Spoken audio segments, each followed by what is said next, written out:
What's good? What's good? What's good, my peopleizations? What's goody, my peopleizations? So I see YouTube just refused to hand out any of my notifications today, huh? None of the notifications. We got 11 people in 3 minutes. Okay.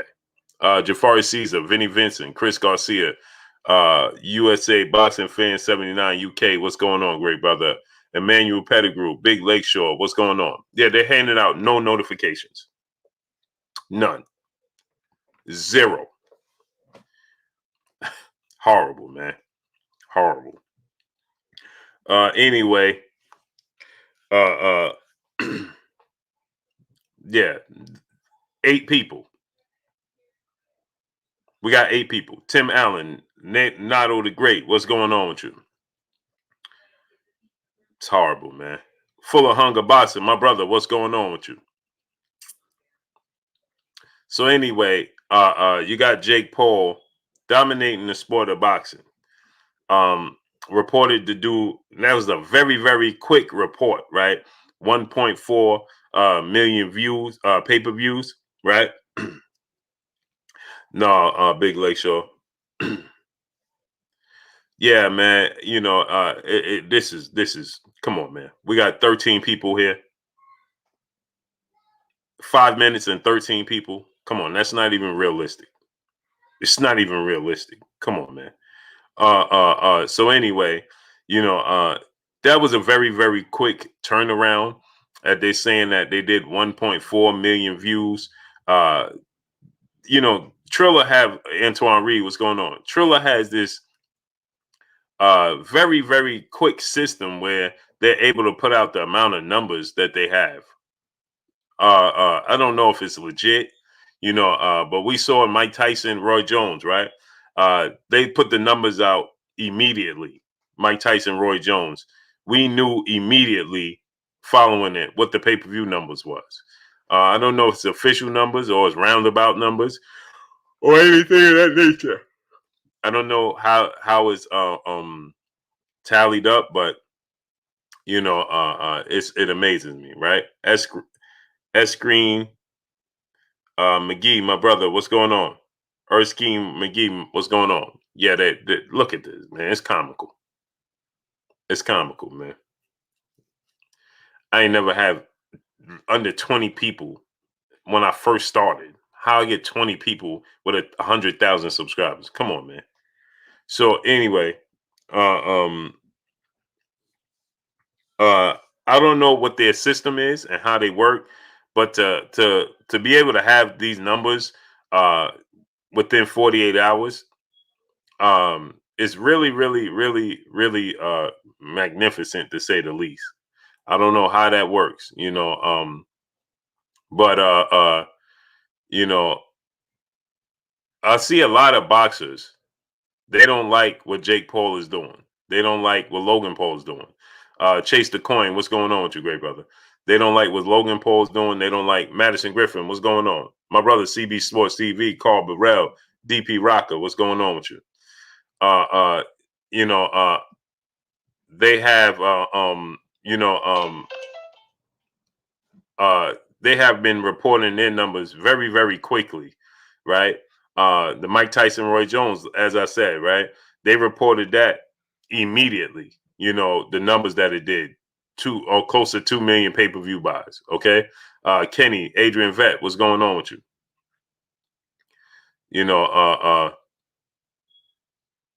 So it's a lot of boxers, like I said, they don't like the fact that UFC, MMA, boxing news. What's going on? Will Latimer, what's going on? So they don't like what they're doing. They don't like how they're going about it, right? And so my thing is this: fix it, fix it. If you are a Bobo, what's going on? How I miss you, Bobo. Kenny, NBA D Nice, what's going on? If you are a professional boxer, fix it. Because see, what I do see, right? Meet You the Shredder, Chris Rob Media TV, what's going on? What I do see is this. I do see Chris Perkins, Dante Williams, what's going on? What's going on, Dante Williams? So what I do see is they have the opportunity and they have, the power to fix it, right? But I do see everybody overlooking the fact that they're novice. Logan Paul, Jake Paul, they're novice, right? Ahmad Jackson, what's going on? I see a lot of people not happy. Oh man, they picking up the sport, they making a mockery of the sport of boxing. How are they? They're training, they go into full training camp like every other boxer, right? They fighting the same level of opposition that every other boxer would fight as a novice. Money in the Ghetto, Sherman Callahan, FBT TV, Brown Squad Inc. What's going on? They're fighting every other boxer that is a novice, that a novice would fight. Fat Cat Shadow Boxing, what's going on? Right? They're fighting, they're going into full training camps. They have real trainers. They're fighting with no headgear, same boxing rules. So what's the difference? I'll tell you the difference is. Contrarian thinker, what's going on? I can tell you what the difference is. The difference is the revenue. Show me a boxer, maybe Vasil Lomachenko, maybe, but show me a boxer in their third fight made $700,000 and was on pay-per-view as a novice. Because you see, we quick to say, "Oh well, Ben Askren is not a UFC. He's not a boxer," or Nate Robinson is not a boxer. Well, I'll give you an example, right? Let's get into this, right? Because I can give you an example. I can give you Rico Breland, Hilario Villanueva. What's going on? If I gave you some boxers, some professional boxers, right, that people love, and I gave you the first 3 fights of their career, NWA, artwork, what's going on? Yeah, they're not sending out any notifications. This is bad. James Diamond, what's going on? Right? There's a professional boxer that's a world champion currently. In his second fight, he fought a guy that had 14 wins and 19 losses. Mamadou Mustafa Ba, what's going on? Jaquan Pickett, what's going on? Leon Sterling, what's going on? He fought a guy that had 14 wins, 19 losses. Okay? In his 1, 2, 3, 4, 5, 6, 7, 8, 9. In his 10th fight, he fought a guy that had 42 wins and 22 losses in his 10th fight. So he fought in his second fight a guy that had 14 wins, 19 losses. And in his 10th fight, he fought a guy that had uh, uh, 42 wins and 22 losses. Can you name this guy? Southside of Music, John Legene, Vince Williams. What's going on? Can y'all name this guy? He's a world champion. He's been a world champion twice. Could you name this guy? Can y'all name this guy?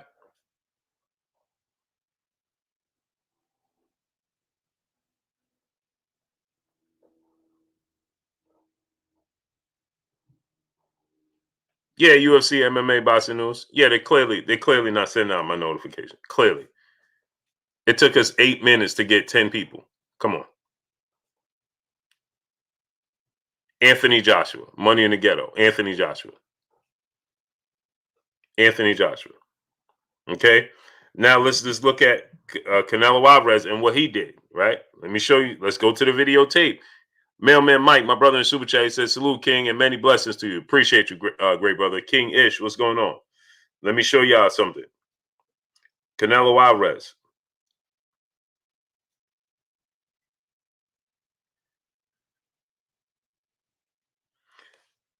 Uh, Francisco Villanueva. He fought him 1, 2, 3 times, right? The first time he fought Francisco Villanueva, Jay Vinci, Boxing Dad, Harry Jones Jr., Yo Daddy O 502, what's going on? Kumaling Ortiz, what's going on? Michael 202, what's going on? Now, Canelo Alvarez fought Francisco Villanueva 1, 2, 3, 4, 5, 6. In his 7th professional fight, he fought Francisco Villanueva. He had a resume of 4 wins, 5 losses.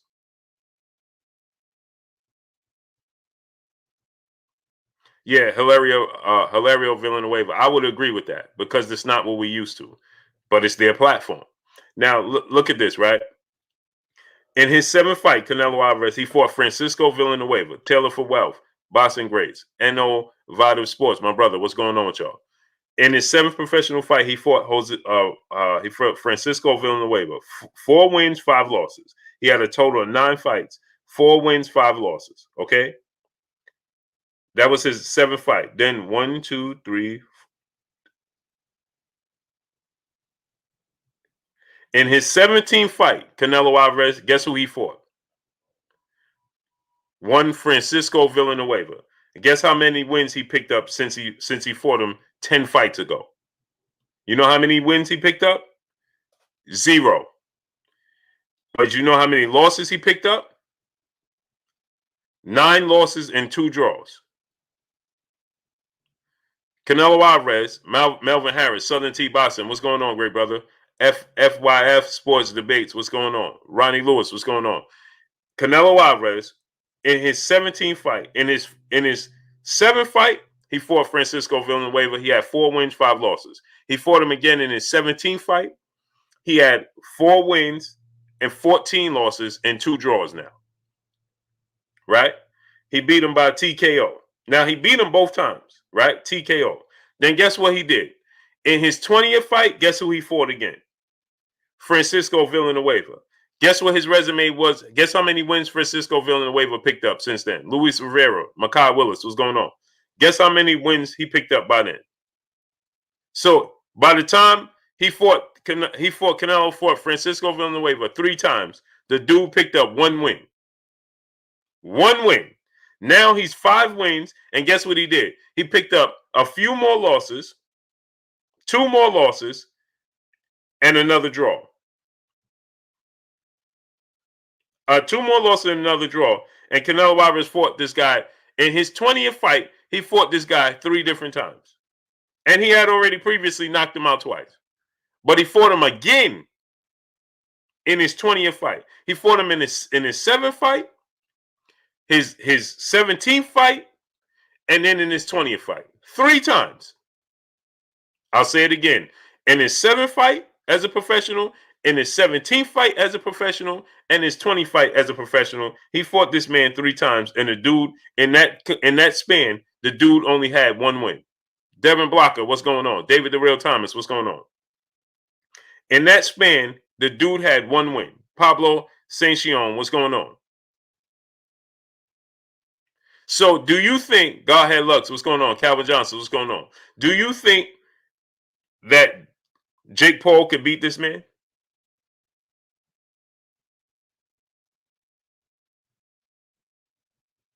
He finished his career, Francisco Villanueva. He finished his career. Now imagine, Gio James, Khalil 98, what's going on? If Jake Paul was matched up against this guy right now, and I told you his record, Rick James 850. I told you this guy record, and Jake Paul was matched up against him right now, right? Casio Cardoso, what's going on? The guy stands at, they don't even have his height and weight listed.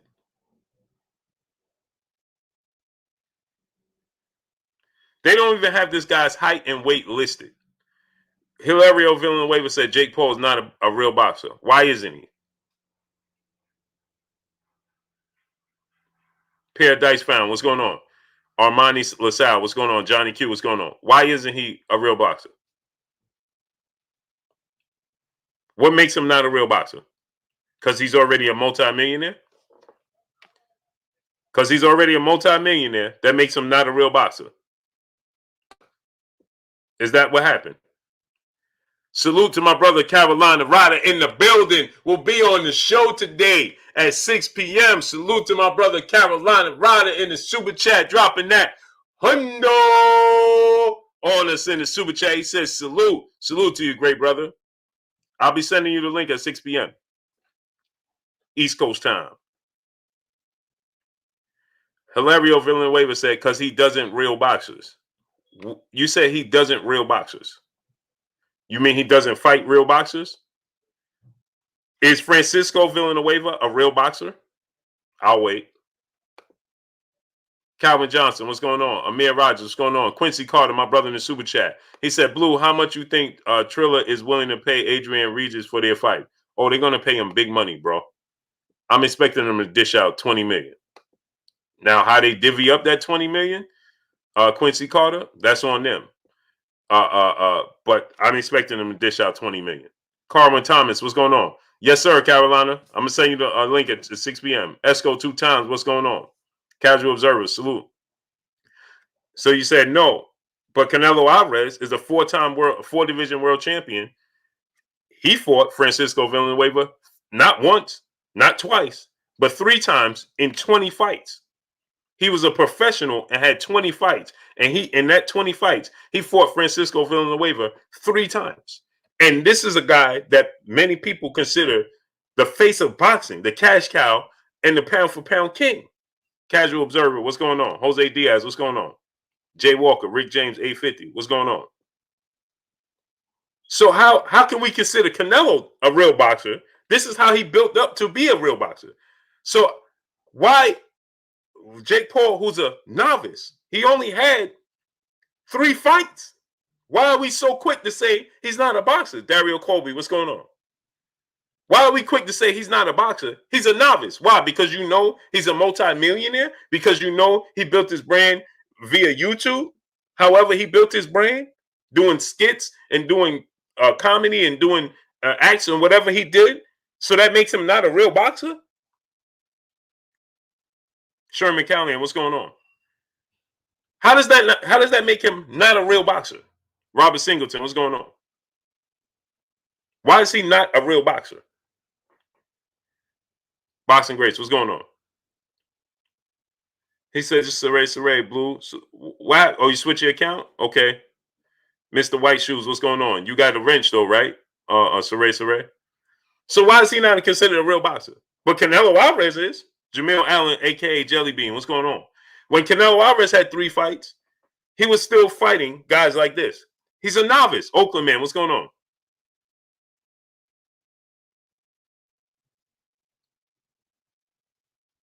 Hilario Villanueva say he should fight professional. He is fighting professional. No Jeans, what's going on? Exilis, Exilis, what's going on? Mario Dasu, what's going on? He is a real boxer. Who is he supposed to fight in his 3rd fight?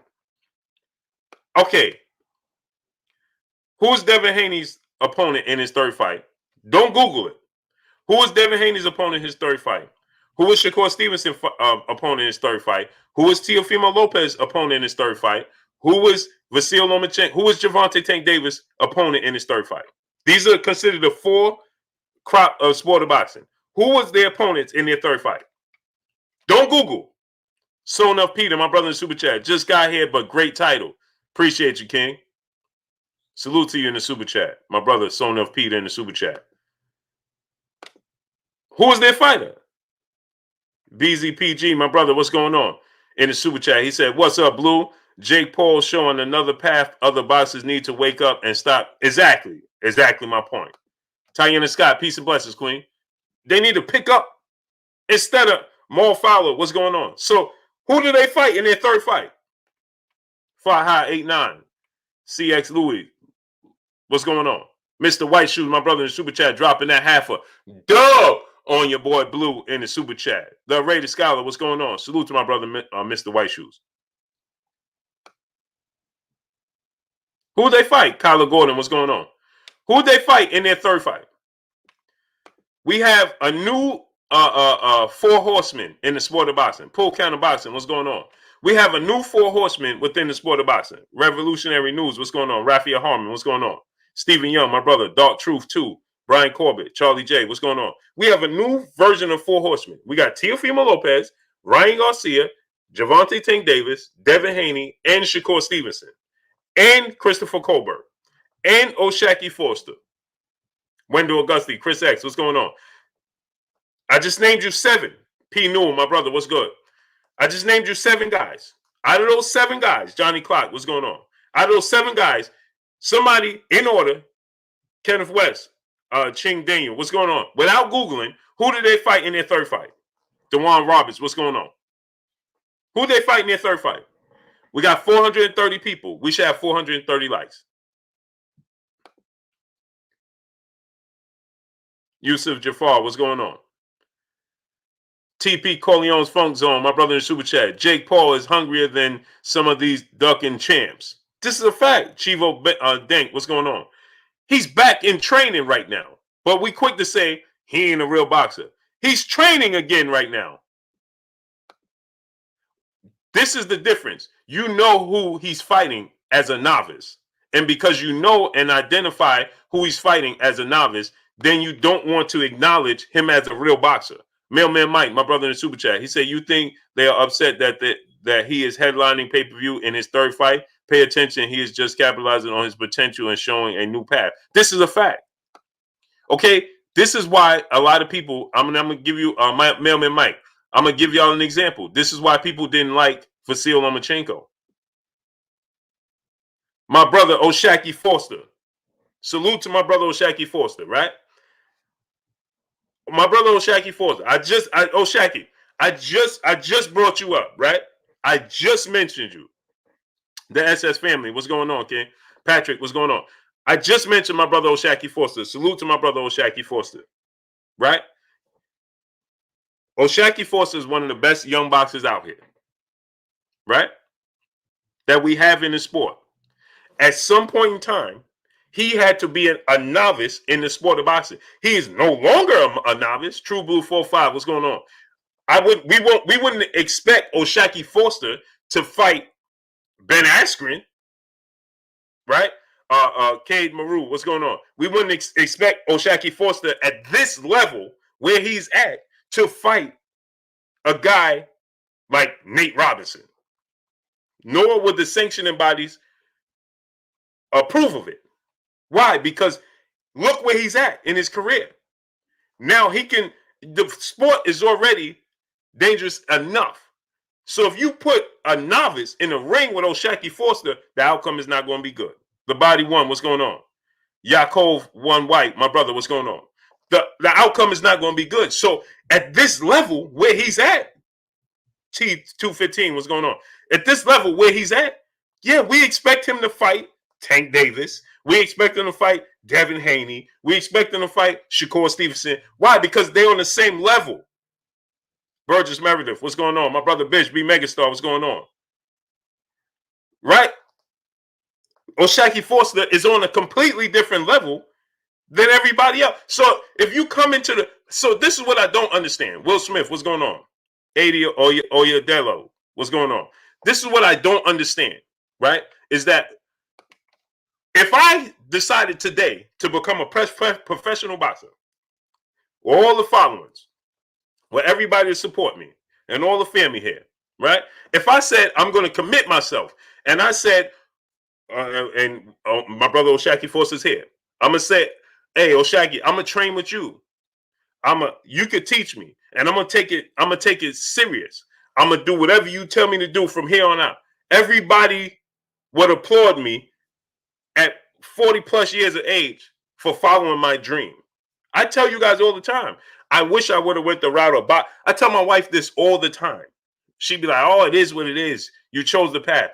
I wish I would have chose the path for boxing more so than I did football. Now, obviously, we can't erase what we did in the past, but I wish I would have chose boxing over football, right?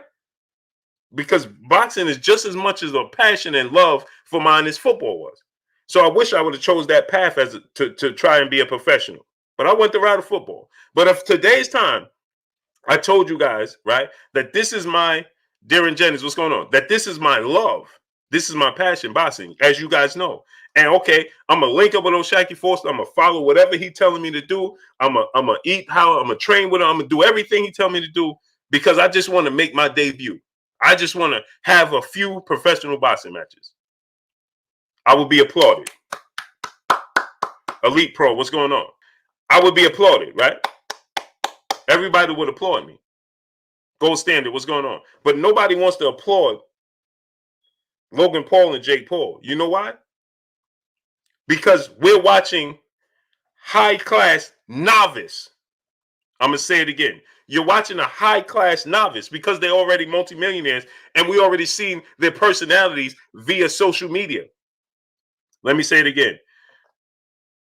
We are watching we already know their personalities via social media, how they built it, whether it was having fun, whether it was opening up Pokemon boxes and all of these things. So it's hard for us to take them serious. Mr. White Shoes, my brother in the super chat, dropping that dub on your boy Blue in the super chat. Much love to you, great brother. Right? We Skinny Hardaway, my brother, what's going on? He said, and you will sell tickets too. Right? Exactly, right? The real Rick Rob, my brother in the super chat, he says, salute, brother. Salute to you, great brother. I appreciate you 1,000%. Always coming through and always showing love, great brother. Right? Dwayne Jones, what's going on? Mark Ambrose, what's going on? So we know their personalities outside of the sport of boxing. That's why it's hard to accept them in the sport that we know is a very serious sport. Nathaniel Weathers, what's going on? Justin Bosman, what's going on? Right? We know it to be Lola M. What's going on? Lil Popo, what's going on? Box Talk 101, what's going on? Justin Bosman, what's going on? We know this sport to be very serious. So we take it very serious. Desmond Blade, what's going on? Jamal Henderson, what's going on? So when you had the guy, Fournier, who was on the card, and we know he's a billionaire, you can't take him serious. Easy Lewin, Boxer TV, Jamal Henderson, what's going on? We can't. Just Joe King, what's going on? We can't take him serious, right? Because he's a billionaire. William Taggart, what's going on? But let me tell you why you should take them even more serious than anything else. Let me tell you why. Because we like to say that this is a poor man's sport that we get into. Coach Cortez Smith, what's going on? This is a poor man's sport, right? That we get into. Chen Smoke, what's going on? George Patty, what's going on? Tim's World, what's going on? This is a poor man's sport. Johnny Clark, what's going on? This is a poor man's sport. And we'll say this though. You don't respect Blue Blood Sports TV. Boxers will say this. Get this now. Amari Davis, what's going on? Klotz, what's going on? Get this now. Timothy Generate, what's going on? Boxers will say, oh, Blue Blood Sports TV, he ain't never boxed professionally. Oh, Max Kellerman, he ain't never boxed professionally. Oh, General 7A Sports TV, he ain't never boxed professionally. Oh, Boxing Ego, he ain't never boxed professionally. Oh, Dante Boxing Nation, he ain't never boxed professionally. Oh, Black Fight Fan, he ain't never boxed professionally. Theo Avant, what's going on? Right? So we can't get taken serious because we ain't never boxed professionally. Right? And then this is the ultimate. They'll say the reason why. Now listen to this. Right? Ronald Scott, what's going on? Cali No Cat, what's going on? Now watch this now. Gutty Guru 916, what's going on? Ghetto Guru 916. He said, bruh, he ain't fight a real boxer yet. LOL. Okay. Canelo Alvarez fought the same guy 3 different times in his 20 fights. The guy ended his career. The guy had 1 win in Canelo Alvarez's 20-fight journey. The dude had 1 win, and Canelo Alvarez fought this dude 3 different times. So is that dude considered a professional boxer? Yes or no? Rex Loran, what's going on? Big Money Southpaw, what's going on? Is that dude considered a professional boxer? Mass Murder Mobile Gaming, Twin Moore, what's going on? Was that dude considered a professional boxer? Do you know what his career? Okay, but Canelo Alvarez is the face of boxing right now. In his first 20 fights, did Canelo Alvarez fight what you consider a real boxer? Yes or no? And did Canelo Alvarez get paid $700,000 to fight a non-real boxer? Yes or no? Did Canelo fight on pay-per-view? Yes or no? Do you know what this guy's resume is right now? They don't even have his actual physical size. Valine Fluff, what's going on? Okay? Now, If Jake Paul fought this guy right now, y'all would all be in here saying, "Oh, he ain't fighting nobody," because you wouldn't even know who he is. But then if I told you Canelo Alvarez fought him 3 different times, if I put this same guy in the ring with Jake and Logan Paul right now, you wouldn't know who he is. You would not know who he is. Nathaniel Weathers, what's going on? And if you looked at his resume as a professional, and people say he's a professional, y'all would still be saying the same thing. Mike Hayes, what's going on? Oh, he ain't fight. Look who they fighting. He ain't fighting nobody, because you wouldn't even know who he is. And then when I tell you, but this is the same guy Canelo Alvarez fought 3 times, and he fought him in his 7th fight, in his 17th fight, and then again in his 20th fight. And he knocked him out the first 2 times. So why did he fight him again the 3rd time? And the dude only picked up 1 win, but he picked up a total of 12 losses and 4 draws in that span. But he fought him again. H2O, what's going on? My brother Box Conversation, Reggie Owens in the building. Go subscribe to my brother Box Conversation, Reggie Owens. But he fought him again 3 times. So now this dude retired with 15 wins, 36 losses, 3 draws, and he was knocked out 21 times. I'll wait. This is a guy Canelo Alvarez fought 3 times in his first 20 fights. Canelo Alvarez, Patrick, what's going on? Prince Blizzard, what's going on? Canelo Alvarez fought this guy 3 times in his first 20 fights as a quote-unquote novice. But get this. Shakur Stevenson has become a world champion with less than 20 fights. Teofimo Lopez has become a world champion with less than 20 fights. Devin Haney had become a world champion with just over 20 fights.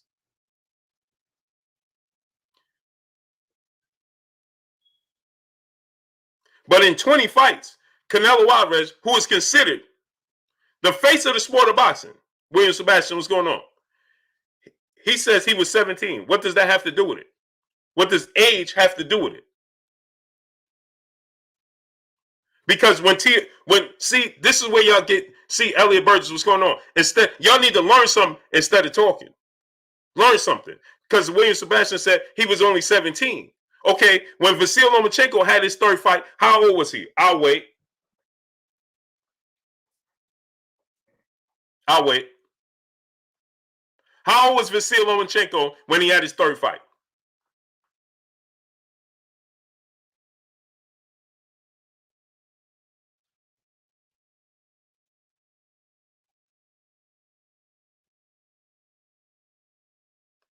Zero Money, what's going on?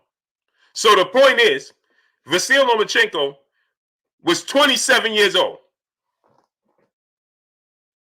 He was 27, going on 28 years old.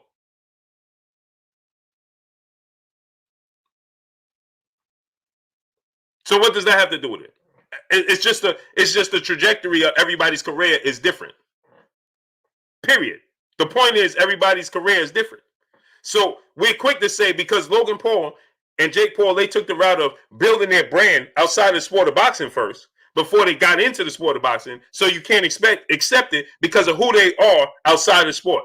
But get this, Anna Israel, WB Sports TV, what's going on? But get this, this is what I tell y'all. Y'all should commend them even more. Captain Al Pacino, what's going on?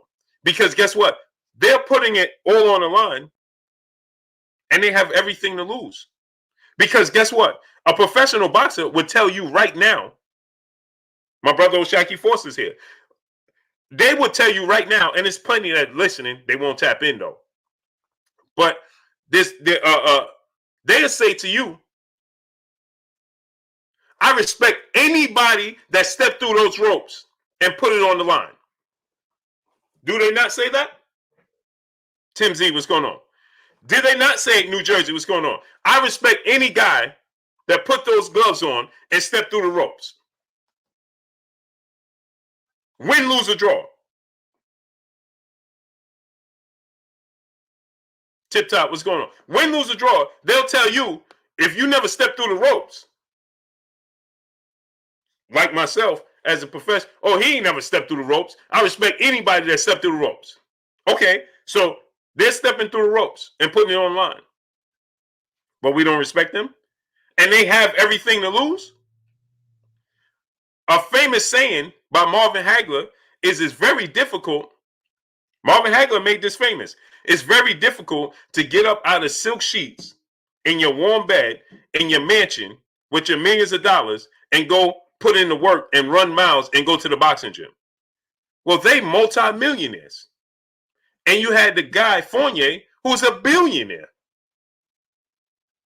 How difficult must it be for them to put it on the line? But you respect everybody that stepped through the ropes, don't you? Or you pick and choose who you respect that step through the ropes? Because Chief Dixon, my brother in Super Chat, Paul knocked out a professional fighter as a fight fan. I give him respect for that. This is a fact. He's a combat athlete. Is he the best athlete? No. Is he the best boxer? No. Is he the best UFC opponent? No. But he stepped through the rope. Somebody tell me, did Jake Paul have on 15-ounce gloves with headgear yesterday on Saturday? Black Justice, Young Scholar, what's going on? Jose Diaz, what's going on? Did Jake Paul have on 15-ounce gloves with headgear on Saturday? Aaron Stinson, my brother in the Super Chat. Joe Joyce just started and he's old. Facts. Crazy Bro, what's going on? Facts. Joe Joyce just started. Did he have on? Did he follow the rules? Dapper Douglas, what's going on? Cognitive ability, what's going on?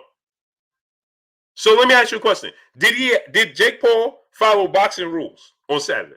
DeJuan Roberts, my brother in Super Chat. Blue, I was disappointed with Ben being professional and didn't take it serious, overweight and out of shape. Ben gets no respect from me. And you know why, DeJuan Roberts? I'm glad you said that. Larry Lawson, 83, what's going on?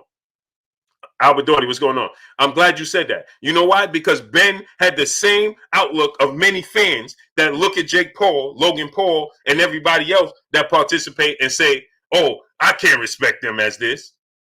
And that was his mistake. You know why? Because Jake Paul, go look at what Javion Love, go look at these fighters. Look at Evander Holyfield saying, hey, man, this dude is in the gym with Evander Holyfield. Evander Holyfield, like, he's putting in everything he needs to do just like anybody else. He's running his miles just like anybody else. He's hitting the pads. He has professional trainers just like anybody else.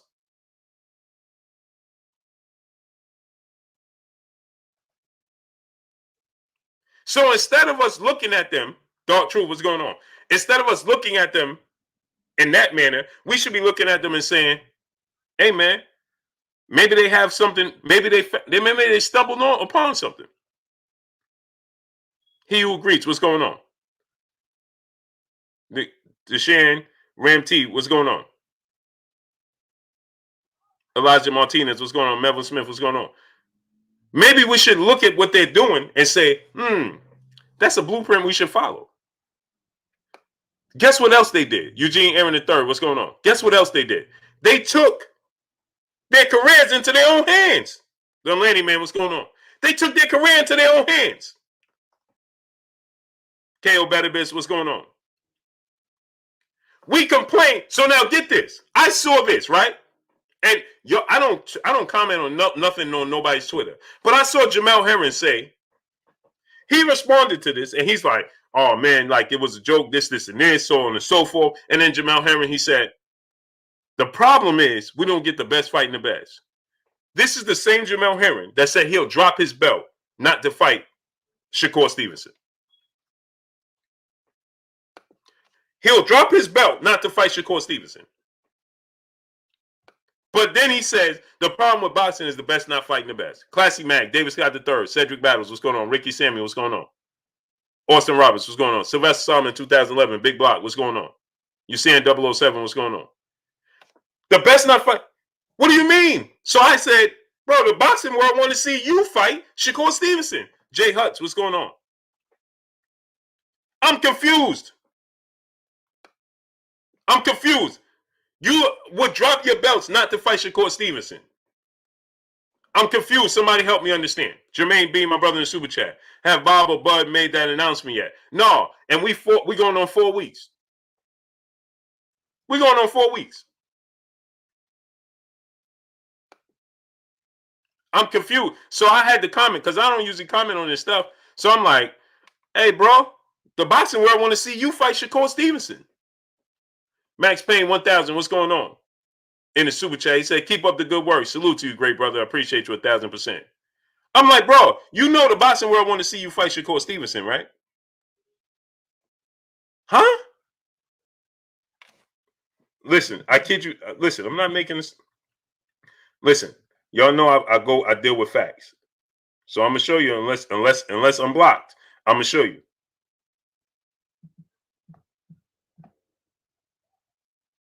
I kid you not. I was taken back.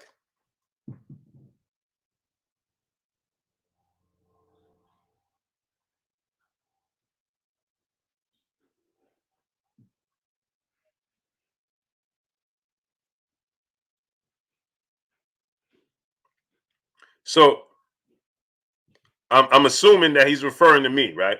So he says people are funny. Y'all make silly videos on YouTube spreading false narratives, then expect you to sit and speak with them. Most people know I speak with everyone, but don't make me catch y'all in public, huh?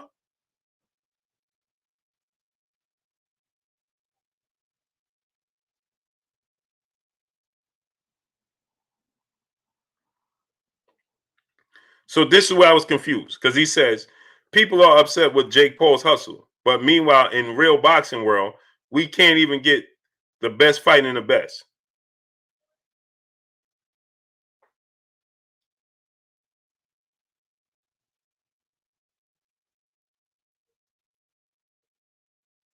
huh? Full of hunger boxing, my brother in the super chat dropping that half a dub on your boy Blue in the super chat. I got so much to say on this, Blue. I agree with you 1000%, 100%. I don't get it. I don't get it. I don't get it, man. I don't get it.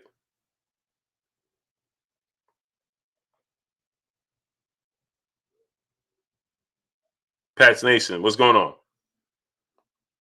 I'm confused, right? So it's like Box Conversation, my brother Reggie Owens. Go subscribe to my brother Box Conversation, Reggie Owens in the building, in the super chat, dropping that half a dub on your boy Blue. He said they lack of respect for Jake Paul ain't stopping him from revolutionizing the sport and entertainment.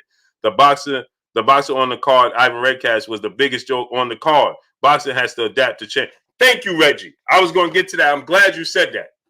Look at Jake Paul's growth from his first fight to his third fight. Is he not starting to round into a boxer? Virgil Buckingham, what's going on? Moses King, what's going on? Is he not St. Louis Mick? What's going on? Is he not rounding himself into a professional boxer?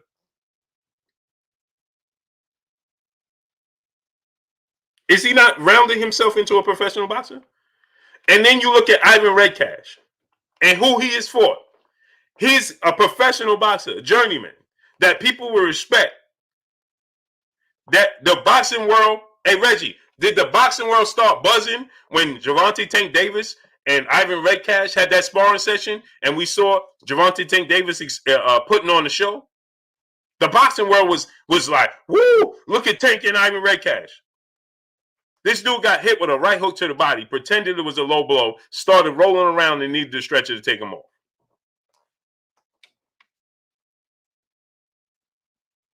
Started rolling around and needed the stretcher to take him off. Quay Scott, what's going on? Reggie, drop the link so they can subscribe to your channel. We got 640 people here. I know we should have at least 600 likes, and I know we don't have nowhere near it. I don't even have to look to see it. TDL LLC, what's going on? Smash the like button. P. Newell, my brother in the super chat. For now on, Blue, I'm dealing with Triller Fight Club. To me, it's better right now. Triller Fight Club, see, and this is Cerebral Shadowbox. What's going on? See, the thing is, with Triller, we can't adapt to change. 305 Grant, what's going on? Be the God, what's going on? We can adapt to change. Like Reggie said, We got 355 likes. We got 600. We got half the likes. We're not going to continue until we get the likes up. We ain't gonna continue till we got. There's no way. There's no way that should be possible. There's no way that should be possible. And here's the thing, right?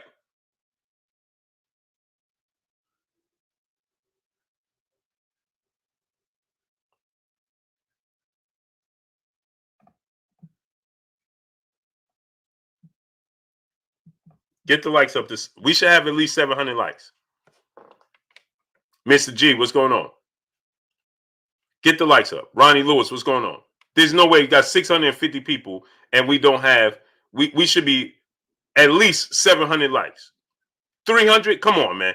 Reg Lope, what's going on? X Bass, King Ting, what's going on? Larry Harden, what's going on? Judah Israel, my brother in the super chat. Appreciate you, great brother. Get the likes all the way up. 650 people.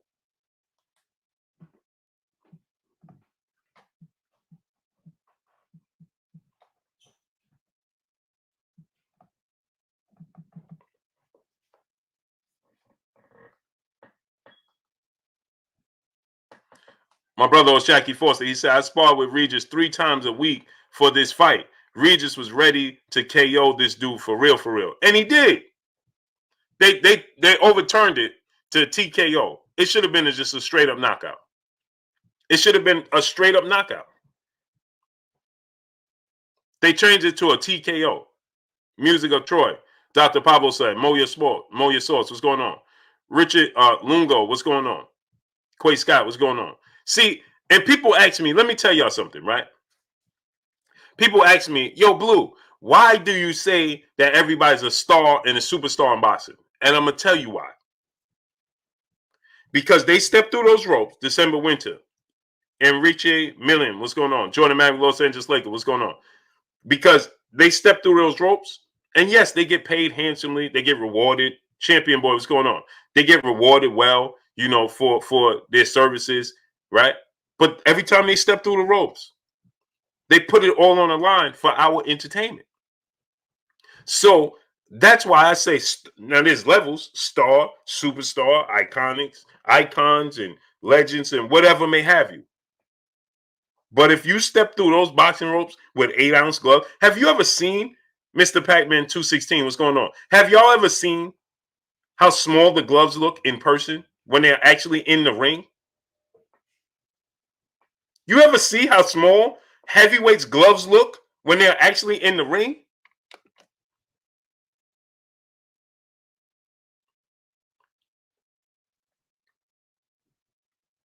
And Rich Millen said that doesn't make you a star. Maybe not in your world. In my world, it does. Because here's the thing. Patrick Day was a close. I knew Patrick Day since he was young. And he gave this sport literally his life. So that makes you a star in my book. Now, maybe in your book, you don't see him as a star. But you're a star in my book to even have the goal to step through those ropes, let alone be successful in doing it. And you don't know the dedication it takes. LJNTJ 909, what's going on? A. Louis, what's going on? Malele Mawanze, what's going on? Do you know? Listen, let me tell y'all something. Groundhog Sports Nation, my brother Super Chat. Jake Paul, cash cow, even being chased by Floyd. Facts. Paul is plays ball. What's going on? Let me tell you something. Do you know? I went to Deontay Wilder's camp. The world didn't notice. Now I can tell you because it's over. The world didn't notice. He was completely sick. Ryan Taylor, what's going on? Completely sick. Completely sick. I was there for a week. He was completely sick. He came to the gym every night. We went to the gym every night. He stayed in the gym every night. Nearly passing out as he got in the ring. Hitting the pads, hitting the heavy bag, training. Sick. He was sick as he walked before he even changed his clothes. This is stuff you don't see. Kev Red said, Jake Paul's not a boxer. Okay, so what is a boxer? A1, what's going on? There's levels in boxing, but what is a boxer? If Jake Paul's not a boxer, then what is a boxer? He's a novice. What do you expect? It's just that he's a high-profile novice. Mr. G, what's going on? Now, I want to see him fight Kendall Gill in boxing, but Kendall Gill is a novice in boxing. You wouldn't expect Kendall Gill to come in here and fight O'Shaquie Foster, would you? He's a novice. Who you want Jake Paul to fight? O'Shaquie Foster?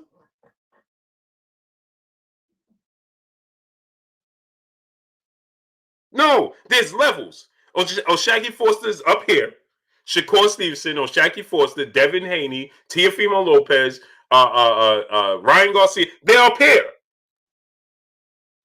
There's levels to everything. To everything. There's levels. He's not on their level.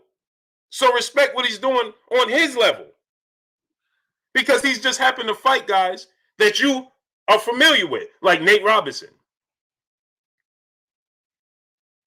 Nate Robinson ain't no different than the cab driver, than the construction worker, than the mailman, than the postal worker. He's no different from them. You don't know what they because you don't know who the guys they fought in their third fight. Fireblaze, what's going on? We don't know. You can't identify who these guys are in their third fight. So you dismiss what their profession is. You can't think that the guys they're fighting, Andre Ward, in his 12th fight, 10 for 12 fight, Andre Ward fought a guy. Andre Ward is an Olympic gold medalist. I'm going to say it again. Andre Ward is an Olympic gold medalist. Mike, what's going on? Kudza Vibes, what's going on? Andre Ward is an Olympic gold medalist. Wayman Davis, what's going on? In his 10 for 12 fight, do you know the guy he fought? No. Do you know that guy's record? 16 wins, 16 losses, and 4 draws. V-Rock, what's going on? Chen Smoke, what's going on? 16 wins, 15 losses, and 5 draws. This is a guy that Andre Ward fought in his 10th, 12th, I think it's 10th, between 10 and 12 fight.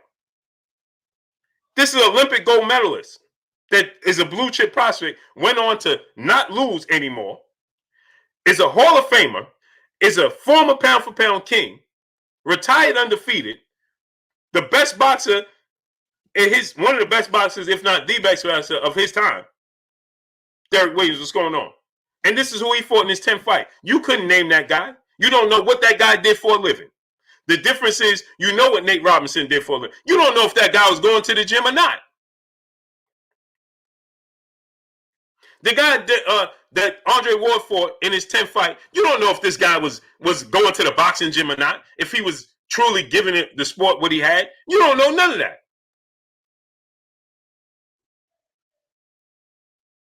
JM, what's going on? Big Texas, Clayton Smith, what's going on? PGH Big Dog, what's going on? You assume because they sanctioned a fight that this guy's a professional fighter. You don't know what this guy was doing. You don't even know what gym was he at. Who was his trainer? These are dudes that be coming in the ring, right? These are those guys that you see coming in the ring, clearly out of shape. Their trunks be red, their gloves be purple, their boxing shoes be lime green. These are the guys that be boxing. Slap, what's going on? Tex Rock, what's going on? Douglas Ford, what's going on? JM, what's going on? They get in the ring, James, what's going on? They get in the ring, their trunks is red and white. Their gloves is purple and black. Their boxing shoes is lime green. They look like they ain't never seen a fight in a day in their life. Kev Red said, I want to see him fight somebody who's actually professional, who is actually a boxer in profession. Why? I just gave you an example. Why? Because you know who Jake Paul is? Before he got in the sport of boxing? Roy Boy Florida, what's going on? Because you know who Jake Paul is before he got in the sport of boxing. So now you want to see him fight O'Shaquie Foster. You want to see him fight Devin Haney. You want to see him fight Teofimo Lopez. You want to see him fight David Benavidez. You want to see him fight the Charlos. Skylights, what's going on? Why do you want to see him fight them? He's a novice. He got 3 fights. You don't expect Keyshawn Davis to fight Vasil Lomachenko right now, do you?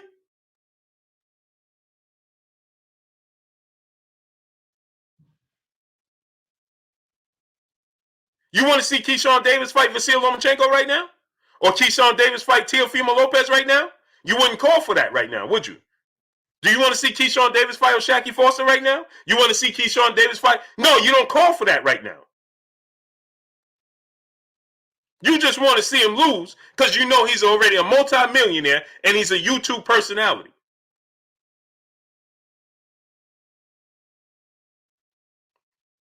That's why. Wayman Davis. Now I want to see him box Kendall Gill. Jay Huff, what's going on? Mr. G said, Kev, I'm with you. Of course you with him because you don't like Jake Paul.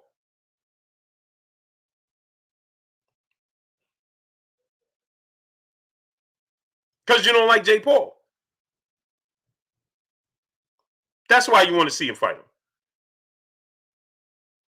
Y'all don't even make sense. How do you want to see this man fight people that are already established within the sport? Huh? Okay, let me ask you a question. When Master P decided to try out for the NBA, and he actually made the Hornets, did you say, oh, I want to see Master P versus Michael Jordan? Did you say that? Oh, I want to see Master P versus Clyde Drexler. Or I want to see Master P go up against Penny Hardaway. Is that what you was calling for? Combo Breaker 99, what's going on? Shea Burnett, what's going on? Is that what you was calling for?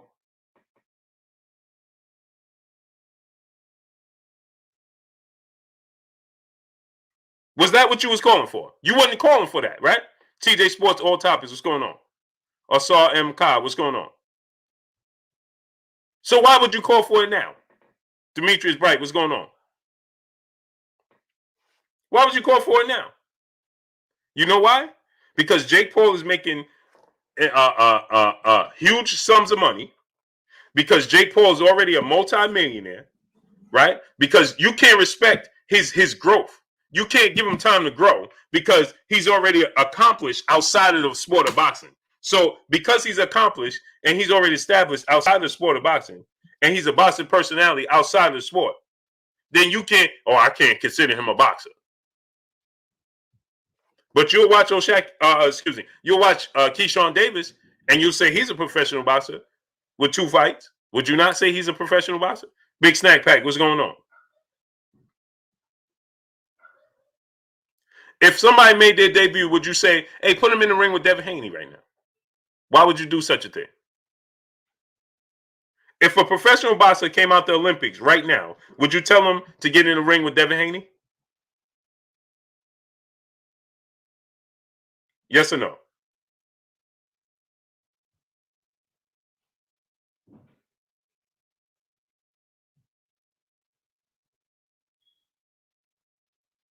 If a professional boxer was coming out the Olympics and get ready to make his debut, would you put him in the ring with Devin Haney? Would you say, I got to put him in the ring with Devin? He needs to be in the ring with Devin Haney right now. You wouldn't do that, right? You wouldn't do that. Would you put okay, for heavyweight? Oh, let me ask you. Here we go. I'm going to give y'all an example. Watch this now. Watch this now. I'm going to give you an example, right? I'm going to give y'all an example. Now, we had a few heavyweights make their debut, right?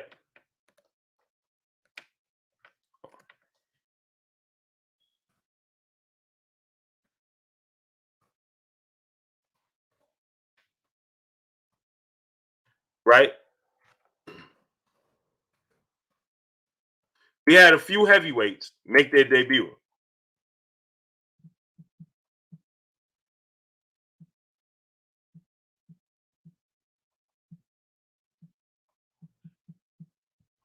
Right? Now, we had a few heavyweights make their debut. right?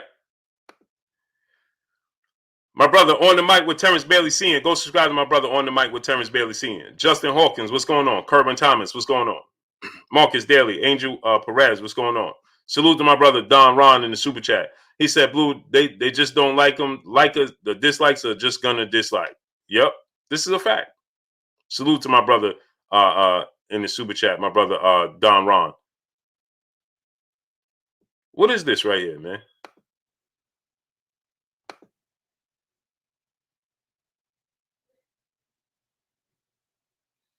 What? William Old School all day, my brother in the super chat. He said, not feeling good, but I'm here. Salute, Blue. Hope you feel better, great brother. How come I can't block this off my channel, man? See what I'm talking about? And Gigaba, what's going on? Look at this on my channel, man. And they're not letting me block this. They're not letting me block this on the channel. An error occurred and got to refresh it. What is this on the channel? And I'm trying to block it so it don't be in the chat. And it's telling me I can't.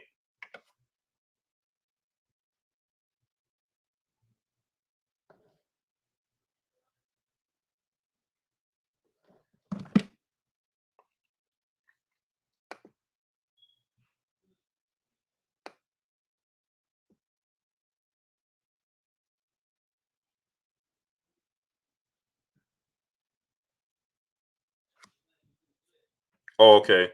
I appreciate y'all. Annie Vaughn, what's going on? We getting ready to have my brother Carolina Ryder in the building. Gum Gum Roy, what's going on? And the great brother Curtis Anderson in the building, right? We're gonna get into this.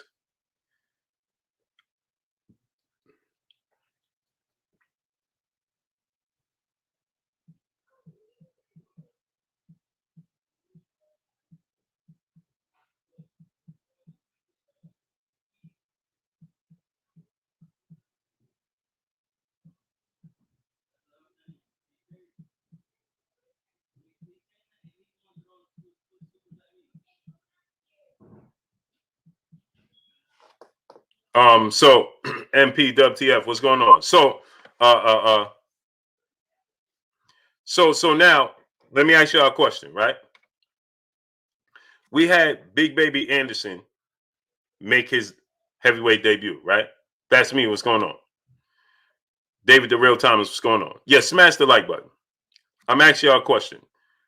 Is there anybody here right now that think that Big Baby Anderson, Jared Big Baby Anderson, should fight Deontay Wilder, Tyson Fury, or Anthony Joshua right now? I'll wait.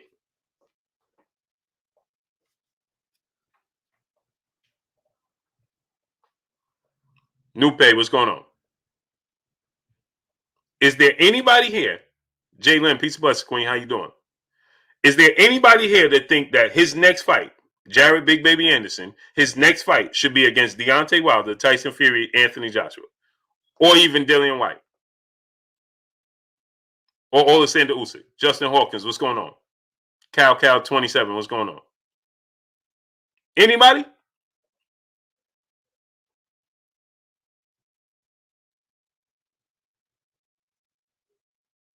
Did anybody believe that? Would you put him in the ring with Deontay Wilder, Tyson Fury, Anthony Joshua, or even Dillian White at this point? Peace of us to the Queen Dahlia Internet in the Cash App, dropping that dub on us in the Cash App. Jeremy 2684, Calvin Abar, what's going on with y'all? Roland Markland, what's going on? Roland Markland said that's an extreme example. I'm be confused. I don't understand. How is that an extreme example? That's equivalent. He already has multiple fights and knockouts. So you asking a novice with 3 fights to fight somebody that you know, Deontay Mosley, Kapashada, what's going on? How's that extreme? How's it extreme?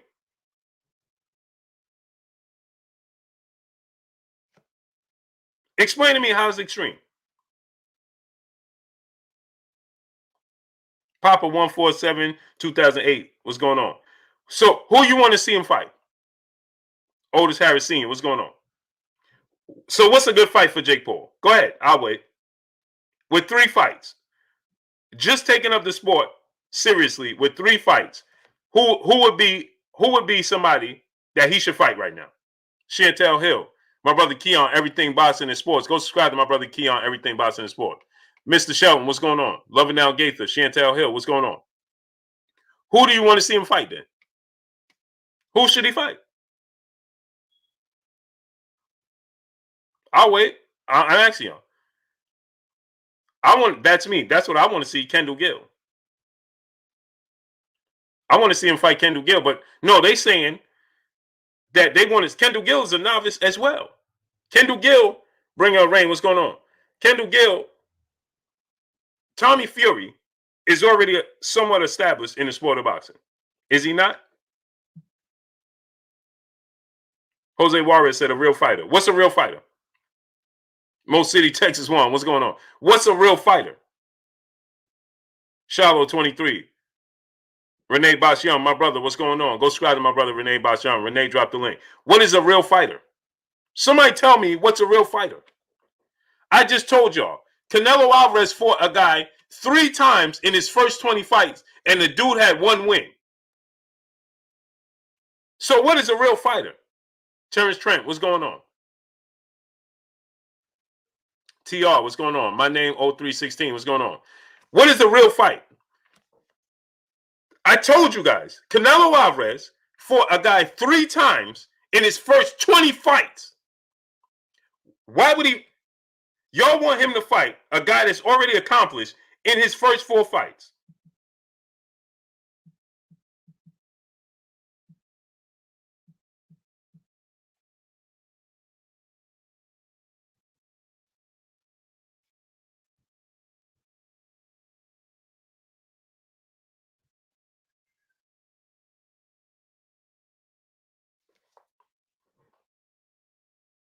Prince Blizzard said, fight someone in his win-loss area. Okay, glad you said that. Albert Doherty, what's going on? Canelo Alvarez, in his 20th fight, fought a guy that had 4 wins, 19 losses, and 5 draws. And he was undefeated, obviously, because he only has 1 loss on his resume. He fought a guy with 4 wins.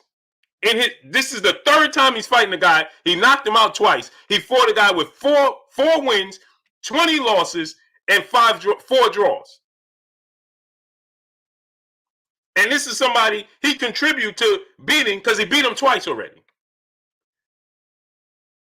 But y'all saying that, what are we talking about here? He should fight Tommy Fury, another blue chip prospect. Where do they do this at? Is anybody asking Keyshawn Davis that he should fight Lorenzo Truck Simpson?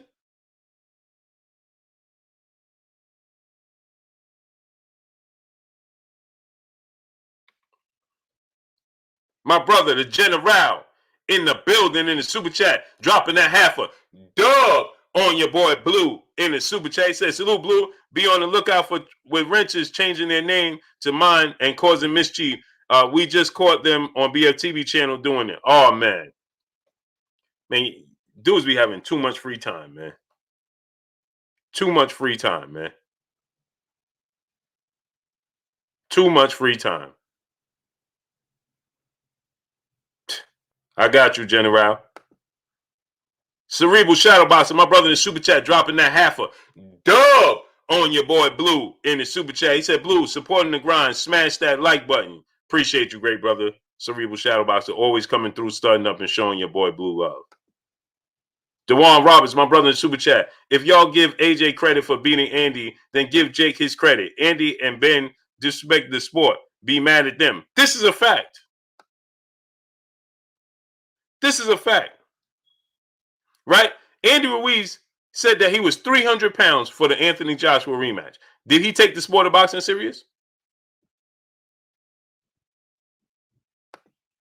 Smash the like button, people. Did he take the sport of boxing serious? Jay Hutch, what's going on? My brother Cerebral Shadowboxer dropping that half a hundo on your boy Blue in the super chat, man. He said just supporting the grind and smash the like button. Facts.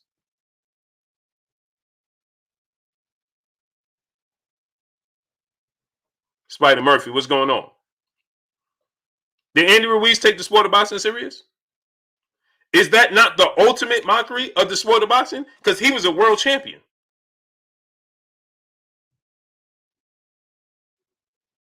Tommy Fury is 5-0 with 4 knockouts. Comes from a professional boxing family. So why does Jake Paul have to fight that guy? Gutierrez, what's going on? Why can't he fight guys that normal novices fight? Because you know who he is and he's already a millionaire. Admit so. Because you already know who he is and he's a millionaire. That's why.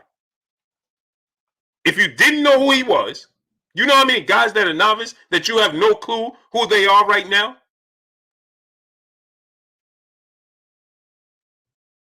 If I threw out some names, you would be like, man, who's that? Don't even know who they are.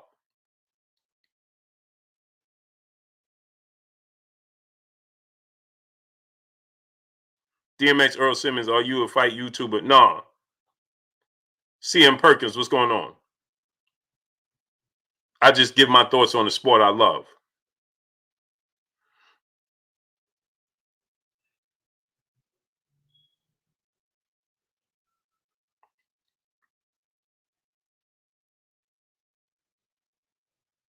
Marcus Daly says, Paul, a blue chip boxer to you, Blue.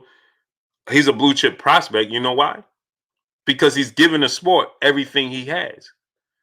Conley, Jesus, what's going on? He's given the sport everything he has. Alejandro, what's going on?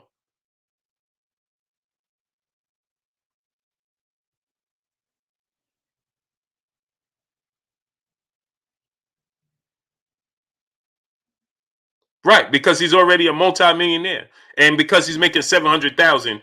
Oh man, he's making mockery of sport, huh? He's doing what you're supposed to be doing. J Real 504 Music, what's going on? Stan Swartz, what's going on? He branded himself outside the sport of boxing. He is. Let me tell you who Jake Paul is. Let me tell you who Jake Paul is. To a lesser degree, he's Ryan Garcia. You know why Ryan Garcia don't get the credit he deserves? Because he's a novice. But the problem with Ryan Garcia is he's starting to talk, right? But Ryan Garcia, because he built up his social media following and his name, he don't get the respect in the sport of boxing. He's a novice. Now, I don't agree with him. Oh, I don't agree with him. Oh, Devin Haney this and Devin Haney that and Tank Davis there. I'll knock out Tank in 2 rounds. Then you don't fight him. Or Devin Haney can't box. Devin Haney not exciting, but you don't fight him.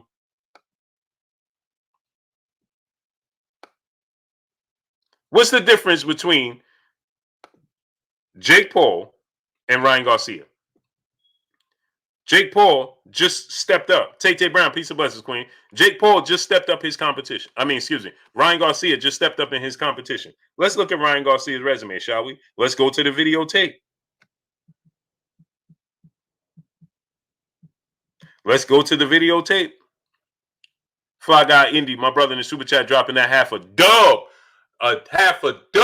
on your boy Blue in the super chat. He says, salute, Blue. Dropping that half a dub on your boy Blue, supporting the ground. Appreciate you, great brother.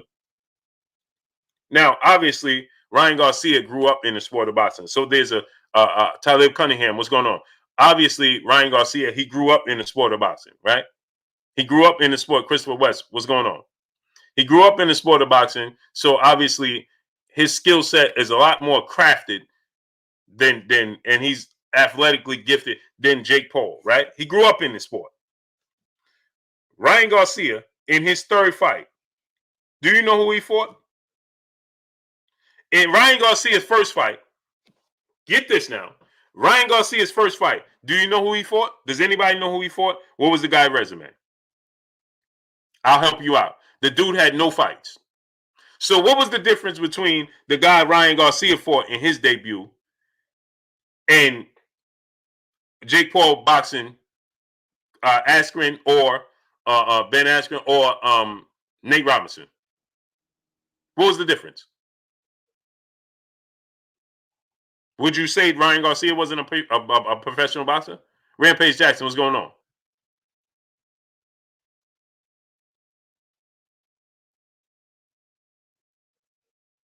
Jay Vinci said Ryan is fighting at. Here's this one. This one I'm saying. I'm gonna say this the last time because I don't understand where do we have this disconnect? Ryan Garcia, you know how many fights Ryan Garcia has right now? He's 21 fights in. When Canelo Alvarez was 20 fights in, he was fighting a guy that didn't have no wins. So it depends on the matchmaking, right? So don't say that Ryan Garcia is fighting actual boxers. Yeah, right now he's fighting actual boxers, but his first 3 fights, Jake Paul has 3 fights. In Ryan Garcia's first 3 fights, do you know who he fought? Angel Perez, what's going on? Do you know who he fought? Tamika Gibson, peace and blessings, Queen. How you doing today? GJ235, what's going on? Do you know who Ryan Garcia fought in his first fight? A guy that had no fights.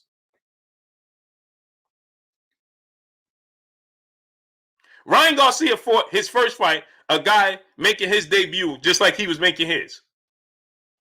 So please explain to me, what's the difference between him and Nate Robinson? Because you know Nate Robinson was a basketball player first? Mr. CYP, what's going on?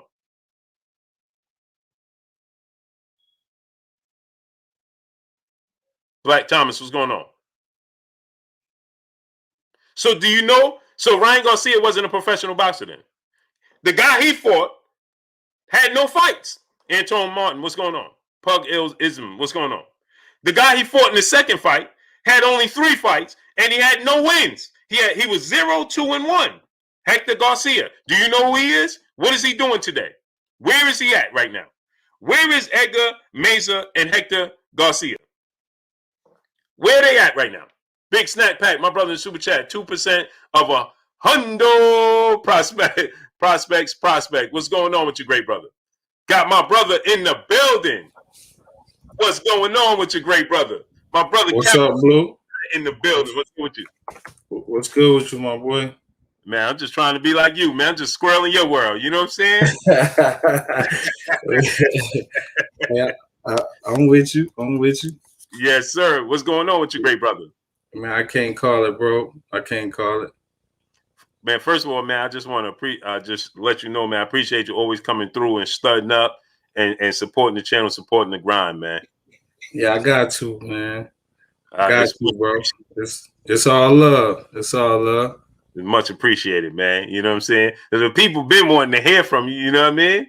I know, man. I don't be, I ain't that type of dude. You feel me? So right. You stay in the back. You stay in the background. Yeah, that's it, man. I feel you, man. What you got going on? Just tell the people a little about yourself, man. Well, I'm a real estate investor first, and I actually got 3 companies, but I got an e-cig company too. Vapor cigarettes, chained out vape, and also A&A wholesalers. That's my real estate company. Well, I'm a real estate investor. I'm not a realtor or nothing like that. I just buy and sell real estate. You know what I mean? Right.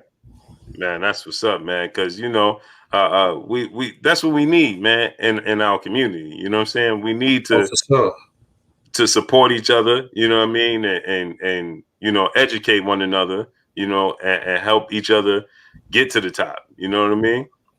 Yeah, for sure, bro. It ain't many people that look like us. Believe it or not, it's not that many people that look like us that's in this, really in it. You know what I'm saying? Like that, get down, get dirty, and sometimes you gotta be in the meetings and watch them.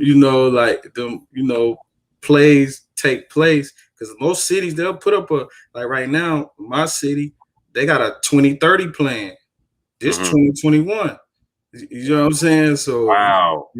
If you ain't ready for 2030 right now, bro, you gonna miss the boat. You know what I'm saying? They telling you it's coming, but if you ain't ready, then it's over for you. You know what I'm saying? Wow. And that's the thing. We don't look that far ahead. Yeah, for real, bro. Like most, what I realized I've been in real estate since 2018. Like that's when I legitly had a company. You know what I'm saying? Like in 2018. But I bought me and my wife bought our first house at 25. You know what I'm saying? I'm 33 now, so we bought our first house. Excuse me. We bought our first house at 25. That was 8 years ago. You know what I'm saying? Mm-hmm. And now we selling our house. We closed on our house May the 3rd. We bought our house for $110,000. It was 1,300 square foot house. We put work in it. Did what we need to do. We paid $110,000 for this house, Blue. We selling it for $217,000 May the 3rd. Wow. You know what I'm saying? So that's what real estate could do for people that look like us. Well, even if not that look like us, you know what I'm saying? Just people, period. Right, you know what I mean? Like right. that's what real estate do. Like that's what a lot of people don't want you to know, like how powerful real estate is. So I mean, I ain't no stocks guy. I ain't no, all that. You know what I mean? I know what real estate do. Give me real estate over anything. Right. Give me 100,000. Give me 100,000 and give somebody else 100,000 in real estate, and let's see who, you know what I'm saying, come off. I'm a dustin.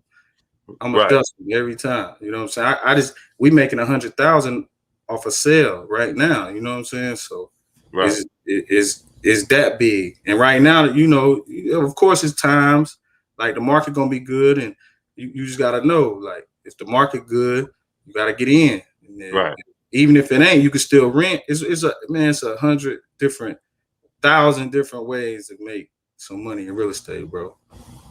Man, so what made you get into it though? Real estate? Yeah.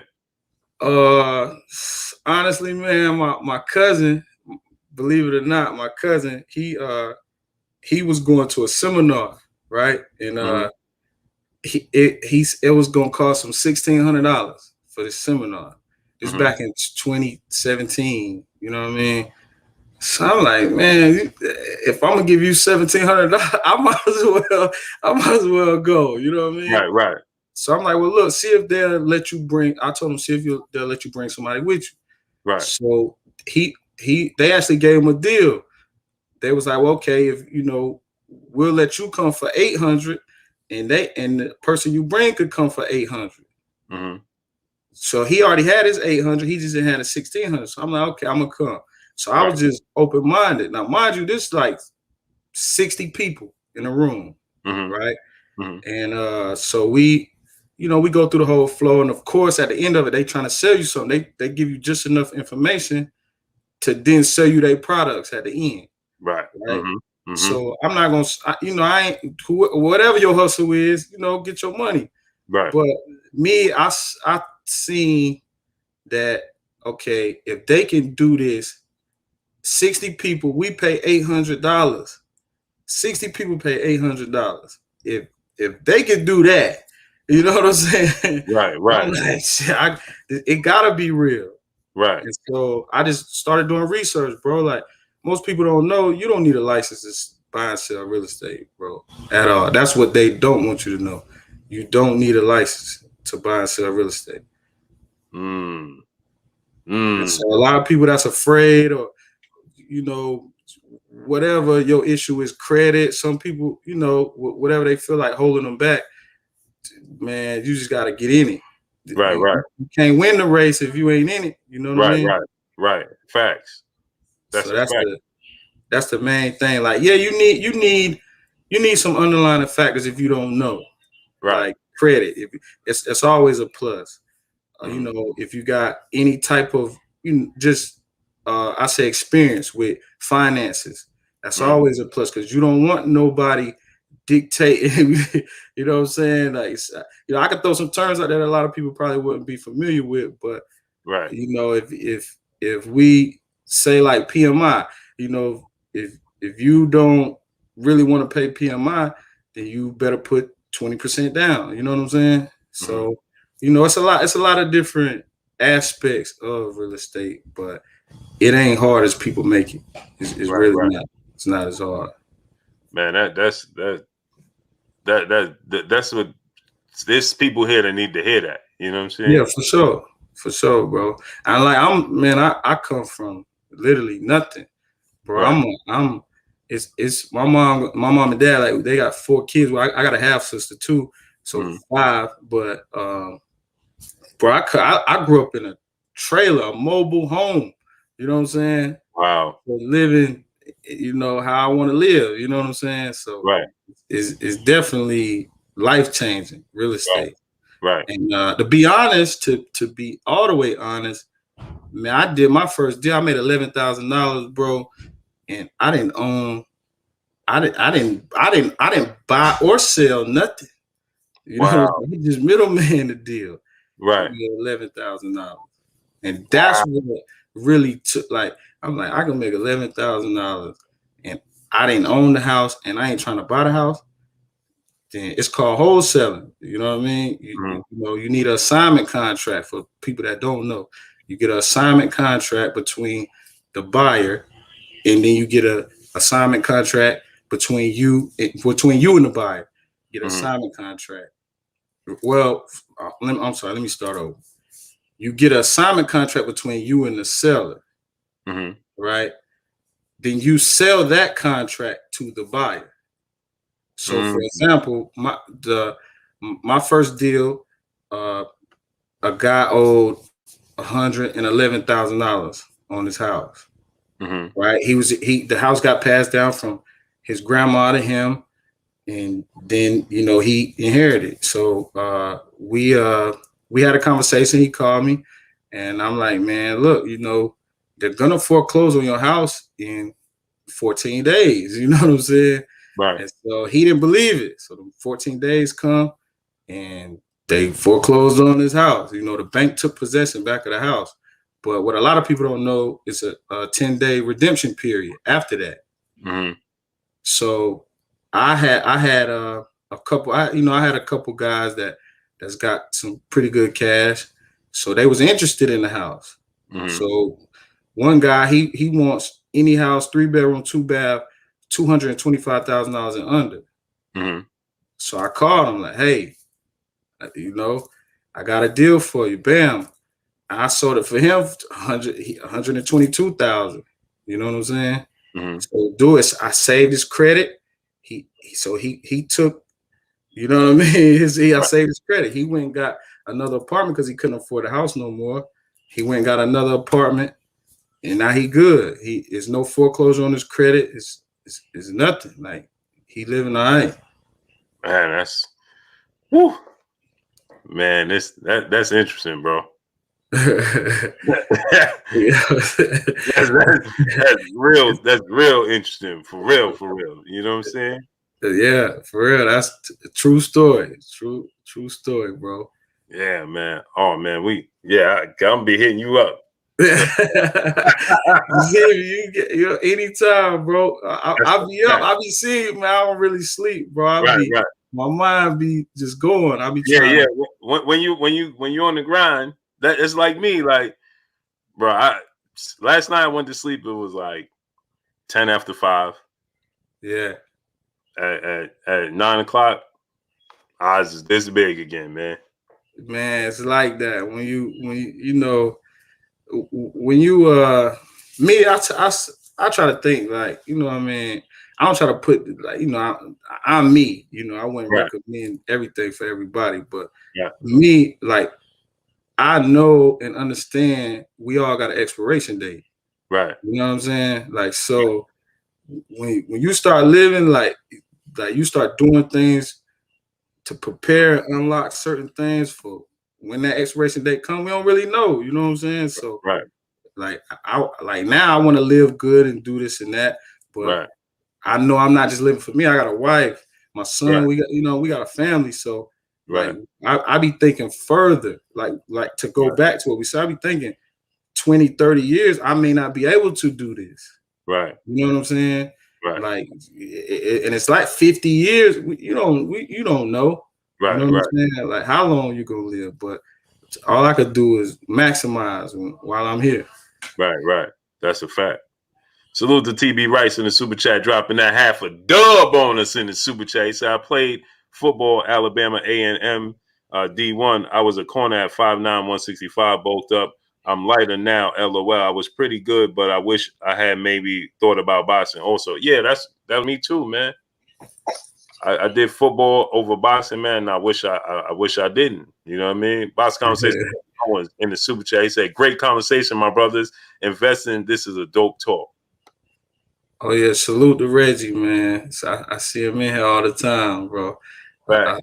I be in the chat. I just be watching, bro. I don't, you know, I ain't no real responsive dude because I don't really get into the back and forth. I can't win. I admit it. I can't win in the chat. You know what I'm saying? I got me. You know what I mean? I can't win that way, bro. You know what I'm saying? I know how I can win, and it ain't in the chat. Right. Right. That's a fact. Yeah, I know that. It's patience. Yeah, for sure. Patience, man. Aaron Stinson, brother in the super chat, he said next Max. He said next he fighting Maxwell. He talking about Jake Paul. Yeah, you know, in my opinion, man. I love it though. You know what I'm saying? That's another opportunity, and for everybody, like that's like, you know how they go about it. Everybody got their different opinions about how they going about different stuff, but you know, it's a opening. They open the door, man. That like it, love it, hate it, it's open already. That door is open, man. So what you gonna do? You know what I mean? You gonna take advantage, or you gonna sit here and watch them keep piling up these millions? You know what I'm saying? I read they grow 65 million, man. Like 65 million. And this is what I'm saying. And salute to brother G5_Gabe in the super chat. Salute to you, great brother. And this is my thing, right? My thing is, and we got Kurt in the building. What's Kurt up, Kurt? Davidson, aka Kurt Sugar, aka the historian. My brother, my co-host. What's goody with you, Kurt? Blue Blood Sports TV, Carolina Rider, my family, the What's chat. up, family? What's going on? Man, it's good to meet you, man, Carolina Rider. It's good to meet you, bro. Oh, yeah, what's up? That's a fact. We're gonna be at some events too. Like I'm gonna see y'all too at some events, man. The last real event I went to was Wilder Fury 2. And it was crazy in there. It was crazy. Man, tell them how the atmosphere was in there, man. Man, it was packed. First, it ain't a bad seat in the MG. Like, I don't care if you at the top or you at the bottom. It's not a bad seat in there at all. Right. But it was so many people, you know what I mean, in there. Like, a lot of people were standing up, didn't never sit down. The whole fight, like, never sat down. And but before that, I tell you this, Blue and Kurt, AB was me. That's who in my picture, the profile picture. That's me and AB. Right. I see it. Yep. And for the people that don't know, but we was downstairs, you know what I'm saying? You know, getting it in, and then Johnny Dang, he was there too. You know what I'm saying? Them boys, they heavy. You know what I mean? That's a fact. They a lot heavier than me, but we had a good time. It was all love. It was man, it was beautiful.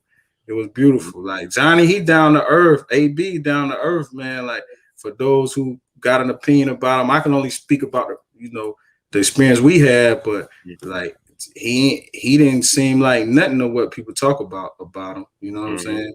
We had a conversation. It was me, my dad. You know, I had a couple people with me, and like, man, they embraced us like they never, like, you know what I mean? Like we've been chilling for a long time. You know what I'm saying? Right. And you know what? I think that's what happens with AB is because he's just a regular person. He don't realize he Adrian Broner. Yeah, I get that. I know why. You know what I mean? Like, like really, because he didn't have the. You know what I'm saying? He AB. He didn't have. He don't know me or who was with me. Right. He could have just blew us off, and which would have been cool. I get it. You know what I'm saying? But it wouldn't hurt my feelings at all. Either way it went. You know what I mean? But he took time out of whatever he was doing. You know what I'm saying? To chill with us for a second. Aaron Stinson back in the super chat. He said, next Maxwell, wholesale house king. Oh, okay. I thought you was talking about Maxwell the singer. I thought you were talking about Maxwell the singer. But my thing is this, right? Is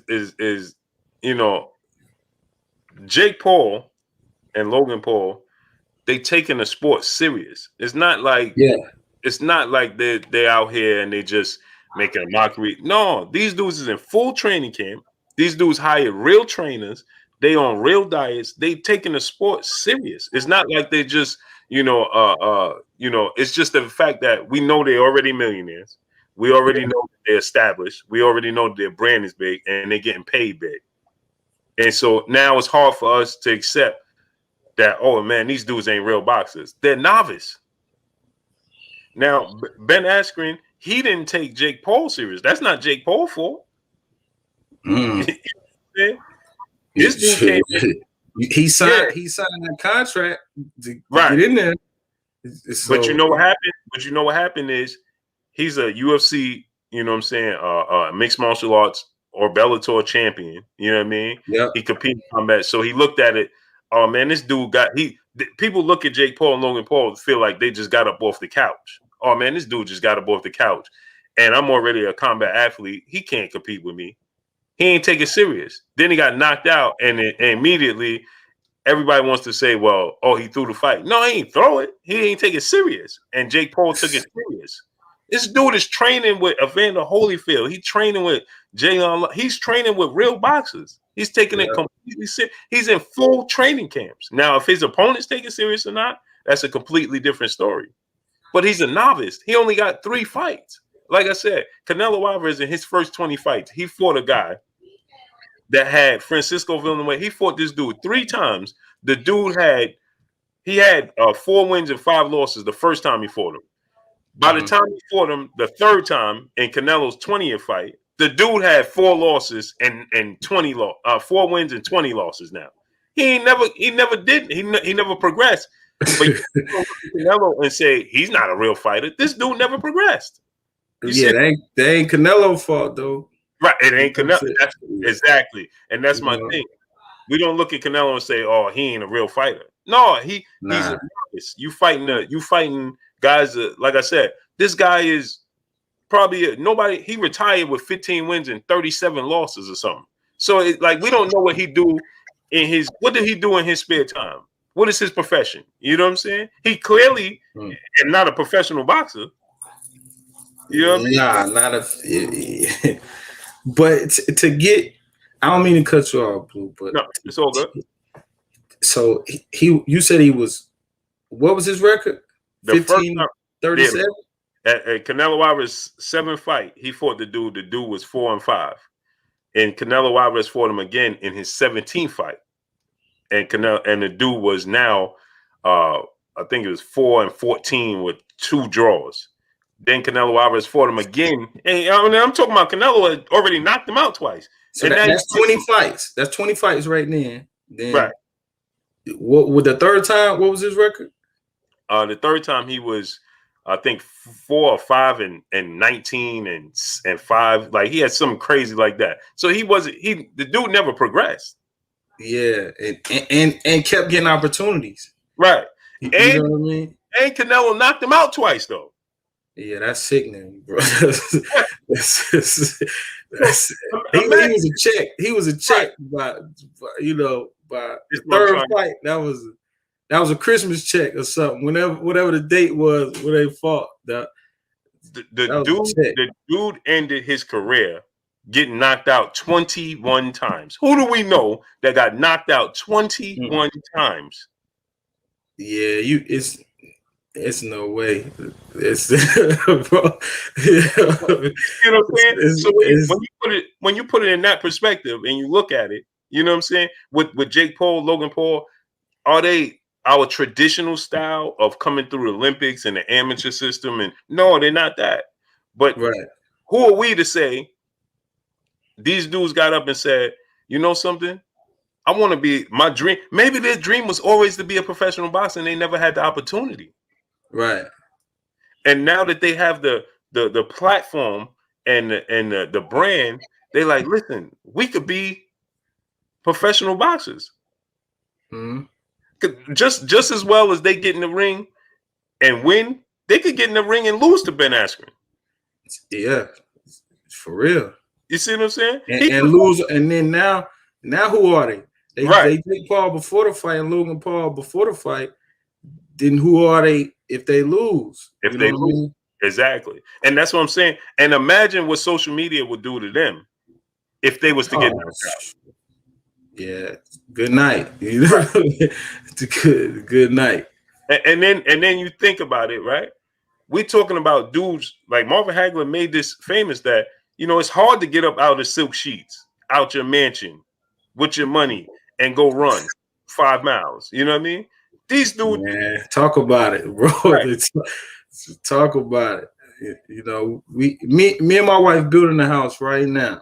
Right now, I don't want to. I got work to do. You know what I mean? Right.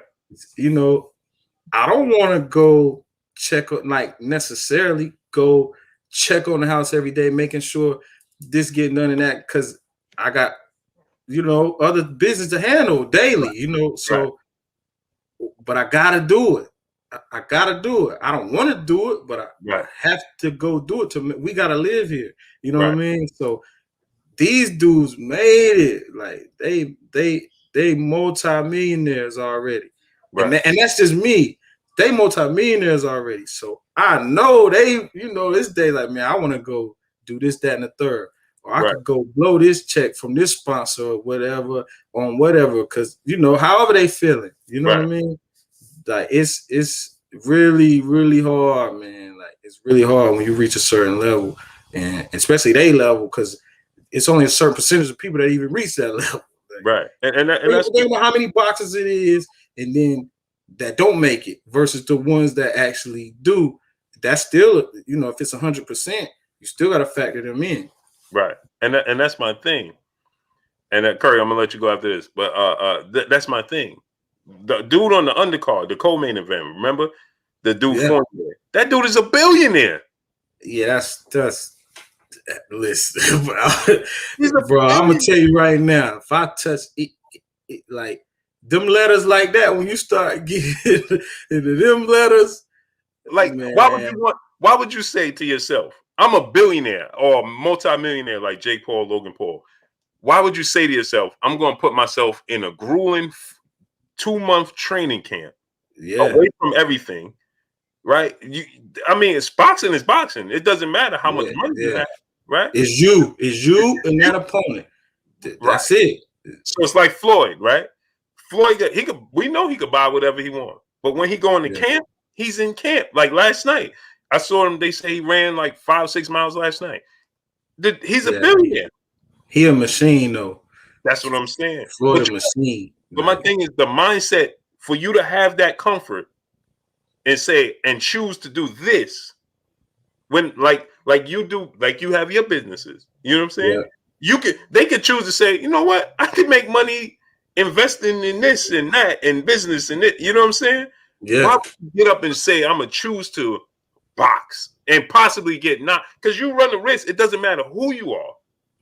You put on 8-ounce gloves with no headgear, you run the risk of seriously getting hurt. It only take one punch. Yeah. It don't matter who it is. Like if you look at this is what I was trying to explain to everybody. You look at Patrick Day. It wasn't the punch that ultimately ended things for him. It was the way he fell. You see what I'm saying? So anybody could fall that way, and that's it. But you're a billionaire. You understand what I'm saying? We see people in a regular everyday life that might get into an altercation that fall the wrong way and never get up. You know what I'm saying? Yeah. Why would you choose? We gotta give them credit for that. Salute to the brother Emmanuel H in the super chat, dropping that dub on us in the super chat. He says, salute Blue Kurt and brother Carolina Ryder, kings and queens in the chat. I'm late, but feet wiped and ready for this work. Yes, sir. Salute to you, great brother. But what you think? Well, I'm gonna say this. You know, a lot of people say I'm a historian, But I fought, okay, I take that. I like to think of myself as a purist. Um, I have mixed emotions about Triller. I worry about the boxer being authentic again. But if they're gonna pay, because I'm a businessman, I believe you should get your money. If they're gonna pay, Regis Prograis made what 850. I'm for the fighter getting paid because he risks his life in that ring. And boxer has nobody to blame but itself. And there's not enough super fights, so Triller swooped in and they're Mhm. putting entertainment with boxing. Now, this has been done before. You had KO Nation, because you had the hip hop DJ and Floyd used to fight on KO Nation. They try to intertwine music, hip hop music, basically with boxing. It was a form of entertainment, and they had it when Ali fought Foreman. They had the spinners and James Brown and stuff. So I understand. I get it. I get it. I get it. I understand what entertainment in the United States, we are a starved celebrity entertained type of country where we like stuff like that. Uh, how far it's going to go, that remains to be seen. They throw on some legit fights. Prograis fight on the card. Then you have Jake Paul, who has become a YouTube sensation now. A fighter. It depends on who you put him in the ring with. So I do have mixed emotions because I'm from another era, but I'm also a businessman, and I understand the entertainment value of it. So it's kind of a gift and a curse kind of thing, with Triller. So I just want to see how far they go. Would Teofimo get what $4 million? I was like, and I'm for the fighter. I'm pro fighter. So if Triller's gonna pay outbid the zone and top rank, and you can get your coins, get your money, and let the chips fall where they may. No pun intended. And that's my thing, right? Yesterday, Regis got $850,000 to fight Ivan Red Cash. Like they're gonna give Teofimo $4 million. Let's just think about this. They giving, never mind Teofimo, because he's a champion. Regis was a champion. George Kambosos Jr. is going to get $2 million, and his highest payday, if I'm not mistaken, wasn't even 500,000. Now he's gonna get $2 million to fight for the belt. That's great. Hey, get all the money you can. I'm a capitalist. I know some people may not like it, but that's the way I was raised. Capitalism is a beautiful, culture in America, man. That's why people come here, value for value. There's no moral base. I read all the books. I ran philosophers and books about money. My father, he owned a Mr. Fix-It shop, and I was a homeowner at the age of 19. So I understand business. I understand entertainment. So hey, get your money. That's first. I hate to see fighters go broke. I like to see fighters get money. And that's my thing. Like, we instead of everybody, and I understand that it's not the traditional way, but they built their brand outside the ring, and now they're carrying it to the ring. So now we upset that Jake Paul, who's taking the sport serious, I gotta keep reiterating that. Like he's only 24. Why do people keep saying like, oh man, he's only 24? If he wasn't a millionaire, let's just take this in consideration, right? We applaud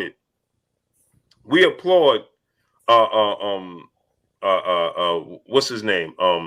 That just won last week, Kurt. Joe Smith Jr., right? Joe Smith Jr. is a construction worker, 9 to 5. So we applaud him for becoming a world champion and working a 9 to 5. But if you didn't know what Jake Paul did, it's the fact that we know who he is and what he does and that he's a multi-millionaire. If we didn't know that, he's 24 and he got in the sport of boxing, will we have the same outlook? No.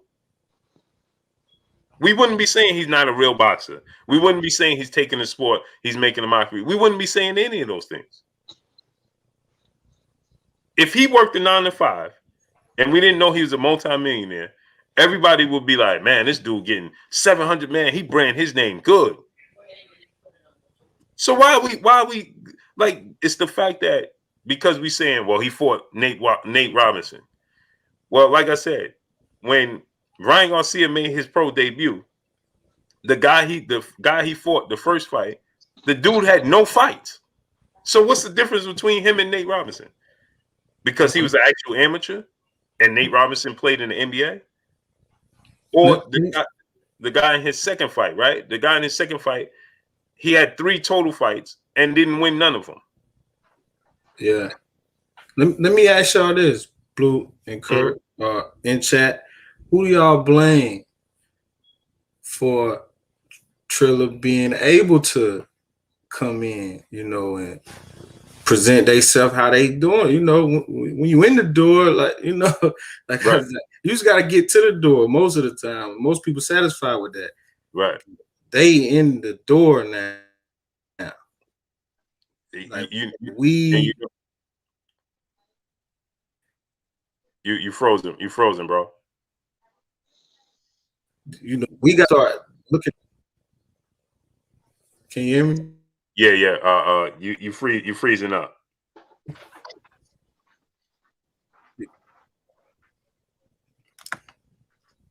you hear me now?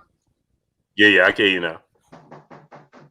So I was asking, who do y'all blame for, Triller being able to come in and take advantage of boxing right now? I personally blame the boxers, because we should be getting the best fighting the best, and because we don't get that, and we don't get the sport, you know what I'm saying? It should be out of reach for everybody else. Like, for instance, you ain't gonna get nobody coming to NBA and just off the streets and be like, hey, listen, man, we should have this and do this in here, and that's not gonna happen. That ain't happening over there. Right, because they put the brand and the product is the quality of it is so high that you're not gonna come in. You can't come in and duplicate it. You can't touch it. Right. You know what I'm saying? Yesterday or Saturday, we had now I don't know how this was a real quick turnaround, and maybe I don't know, because I'm starting to think, well, maybe it's because when we get pay-per-views from HBO or Showtime or ESPN or in those types, well, those are only 3, right? So we get pay-per-view events, we can't get the numbers for at least 3 weeks. Yeah. Right. So now I'm wondering, because I said to myself, as I started this stream, I'm like, man, they gave us the numbers already. That's impossible. But then I stopped myself and I'm saying to myself, well, is it impossible? Or is it that those platforms don't really want to give us the numbers immediately because it didn't do well? So they want to give as much time to peak out before they let us know what it actually did. Right? Because these dudes told us that it did 1.4 million pay-per-views buys already. Yeah, something like that to generate the 65 million. They're making million. It make sense. Right. And now it may be for us that are hardcore boxing fans, it's somewhat dragged out, right? Especially if you don't know the entertainers that's performing in between the fights. You know what I mean? If you don't know all of them, like Doja Cat, I didn't know who she was. So my daughter's like, oh, Dad, I'm like, who's this? Who's this? And she's like, Doja Cat. I'm like, for something else though, bro. Yeah. You know what I mean? Like, I'm looking, I'm like, man, who, you know what I mean? But this is how, you know what I mean? But it's entertaining though. It keeps you know what I mean? So it's different from what we used to. We used to, like, the commentating was a little, far left. You know what I mean?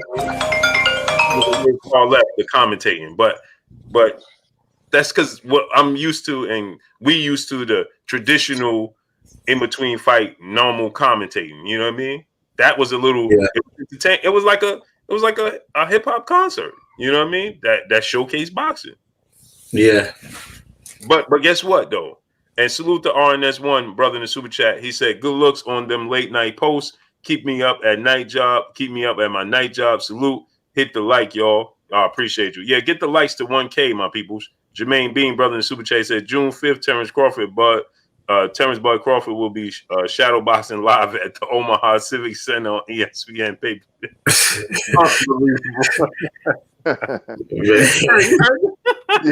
Yeah. Oh man. Yeah. I'll tell you to chat something else, but I'm gonna say this about who's to blame. Now, boxing has a lot of good fights, but the problem with boxing and why Triller is doing what they do. Hey, Kerr, hold on 1 second. Let me get to your super chat because No problem. I ain't even see him. Salute to Bruce Lee in the super chat. He said, "I'm 40 years old plus, but times are changing. When Triller start paying these pro fighters, done deal. Wilder versus Ruiz plus Jay-Z payday." Yeah, that's a fact. And Diesel on the beat. What's going on, great brother? Lolo, the coldest one, my brother in the super chat. Thanks, Blue, for shout out with the Spencer Fearon. Oh, no doubt to you, great Lolo. Oh, that's Lolo Harris, man. What up, Lolo? What's good with you? No doubt, great brother. Yeah, Spencer Fearon, H Money was on there trying to get Lolo up in there with Spencer Fearon, MTK. I told Spencer Fearon, man, he the goods. He the goods for real though.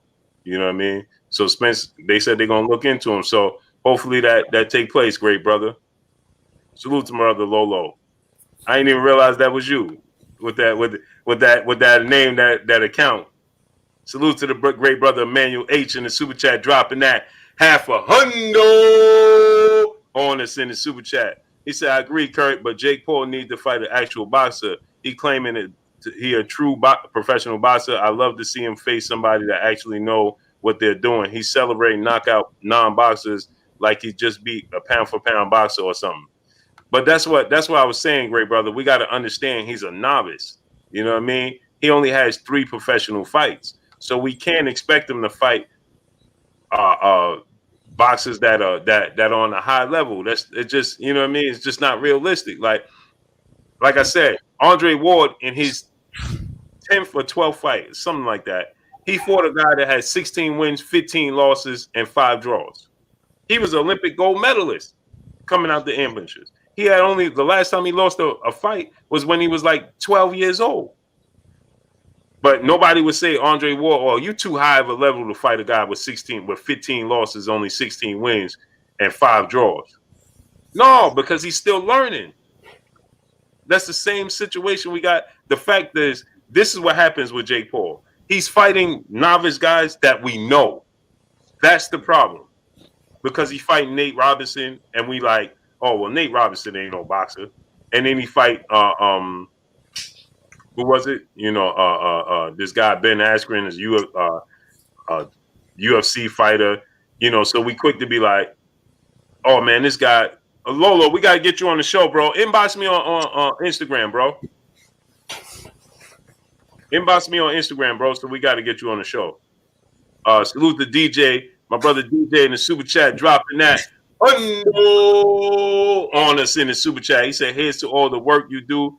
Keep me updated on the sport, and Kurt with the historian lesson." No doubt. KS, what's going on? So that's my whole thing with that, man. You know, but go ahead, Kurt. I'm sorry. Let me get to this last one. African Sci-Fi Scholar, brother in the super chat, says, "Salute, Blue. You saw Doja Cat."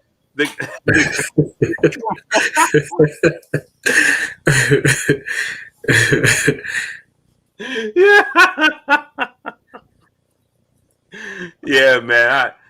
I was like, who? Hey, and y'all ain't even gonna believe this, right? My daughter only 6. I'm like, who is this? Right? She was just sitting on the couch. All my kids was there, but she's 6, and just imagine, my oldest son is 30. She's 6, so everybody's so big that she's, you know what I mean? She's the baby, but my other daughters, I got 4 daughters. So my daughter 23, 21, 18, and she's 6. So she, you know what I'm saying? She's only, everybody's big. I'm like, who is this? And she's like, That's Doja Cat. Like, who's Doja Cat? Yeah, but It was probably normal to her though, Bruce. yeah, But yeah. I'm like, who? Like, man. But go ahead, Kurt. I'm sorry for cutting you off. No, it's okay. That's cool. No, Carolina Ryder asks,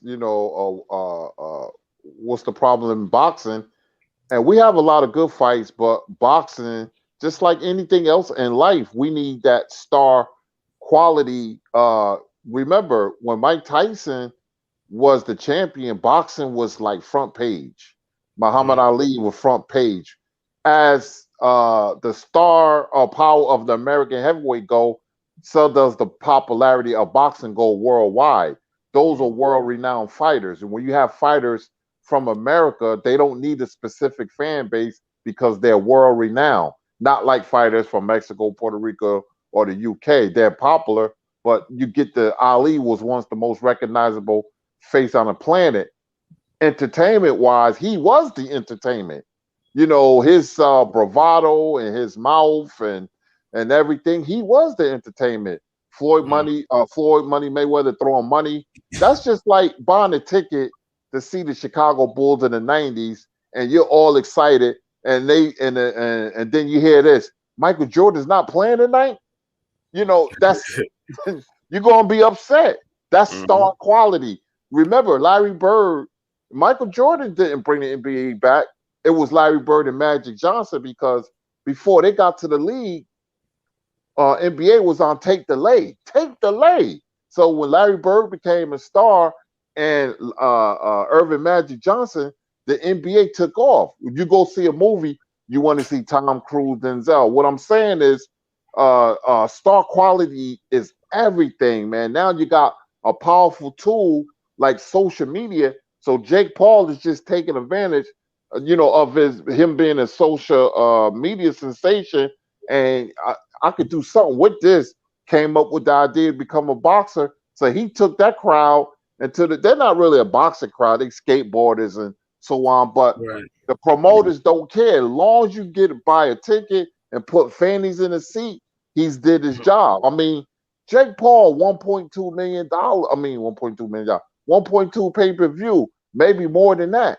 Only Jake Paul and Mike Tyson has done bigger numbers than Canelo, Earl, and Deontay Wilder because they may be popular and their fan base may argue, but they're not face of boxing. Face of boxing, I just mentioned, is a Leonard Ali and a Mike Tyson. That's the face of boxing. One person that can put boxing on his shoulders and drive the sport to popularity worldwide. And let me ask you this, Kurt. What you think about the way that they turn the numbers around and inform us immediately, opposed to us having to wait 3 weeks? Is it real, or are they trying to inflate their platform, or are they giving us the real numbers? And the other platforms that delay it, they're trying to wait until it peaks to give us the numbers.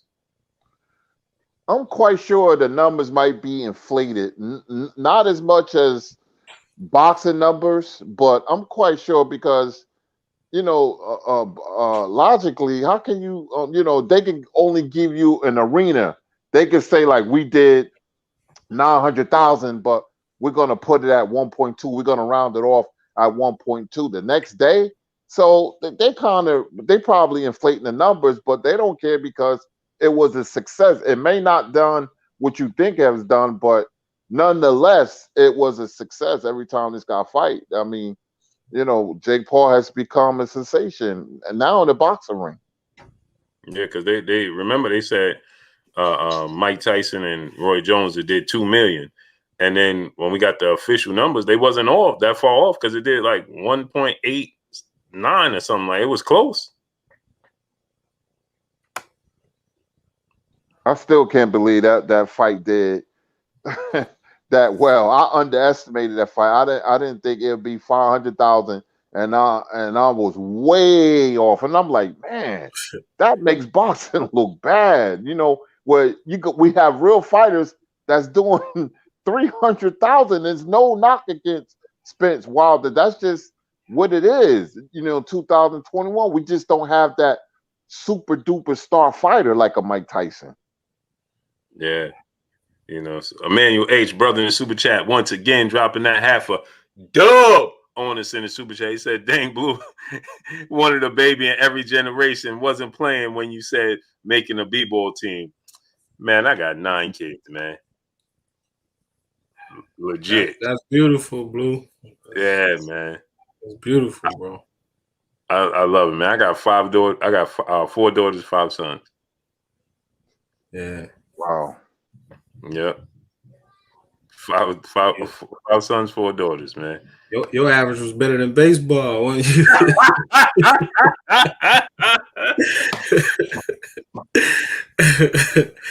You hit a home run every time, Blue.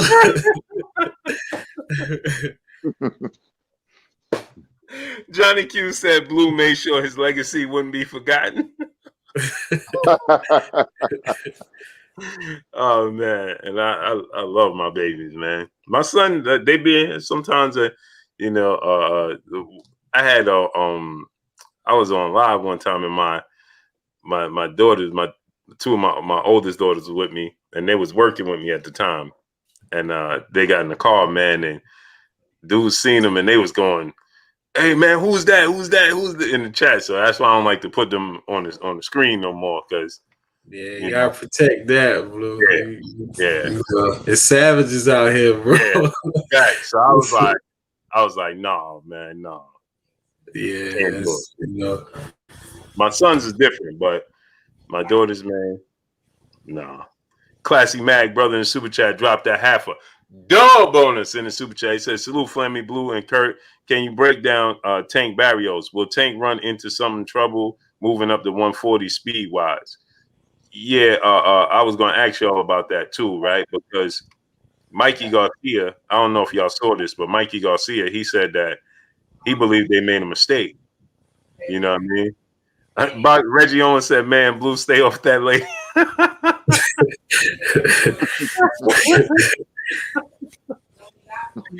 Oh man, she's something else, man. She my best friend. There's days me and her don't get along, and I just be like, "Man, you something else." But she my best friend, man. Stubborn, man. Yeah. Stanley Staley, brother in the super chat, dropping that dog on us in the super chat. He said, "Salute Blue Blood Kurt and the historian and guest." Danny Staley, that's Carolina Ryder, man.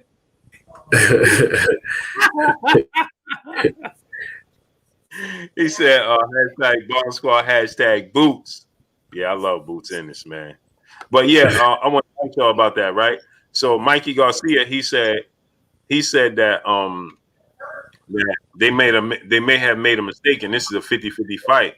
And he said that, you know, they may have, you know, bit off more than they could chew, essentially is what he was saying, because of the size difference. Mario Barrios at 5'10", 71-inch arm reach, Tank at 5'5" with a 67-inch arm reach, and he's used to that weight, you know, and he had power. And Mikey Garcia said this, and I thought about it, and I was like, man, DeHaven Alexander, what's going on? When Mikey Garcia, he said the thing is that this is a chance of a lifetime for Mario Barrios. So he's going to be extra motivated for this. And he got the size advantage. And I'm like, man, I still picking Tank, you know, but I think it may be a tougher fight than we expect. But Carolina, what you thought? What you think about it? I mean, I pick Tank, but definitely, man, like that matter. Reach, height, like, you know, that matter. And Tank moving up, that's, you know, me personally, I don't really like it a whole lot, but I gotta go with Tank, man. I think Tank power, he's savvy though. Tank, you know, he them shots he took against the last guy he just fought, Santa Cruz. Leo Santa Cruz. Yeah, so them shots he took, like Santa Cruz, a beast too, you know. So we can't just. I ain't gonna overlook Barrios, but I think Tank he a little more savvier than Barrios. Oh, for sure, he definitely is. It's just that, you know, I think the motivation of Barrios and the size. You know what I mean? Tamari Laurie, peace and blessings, Queen. How you doing? That may play the part. But what's your thoughts, Kurt? Well, a lot of people, height and reach is effective when you utilize it correctly. We seen Callum Smith. Look at the size difference with Canelo, and that was a non-factor.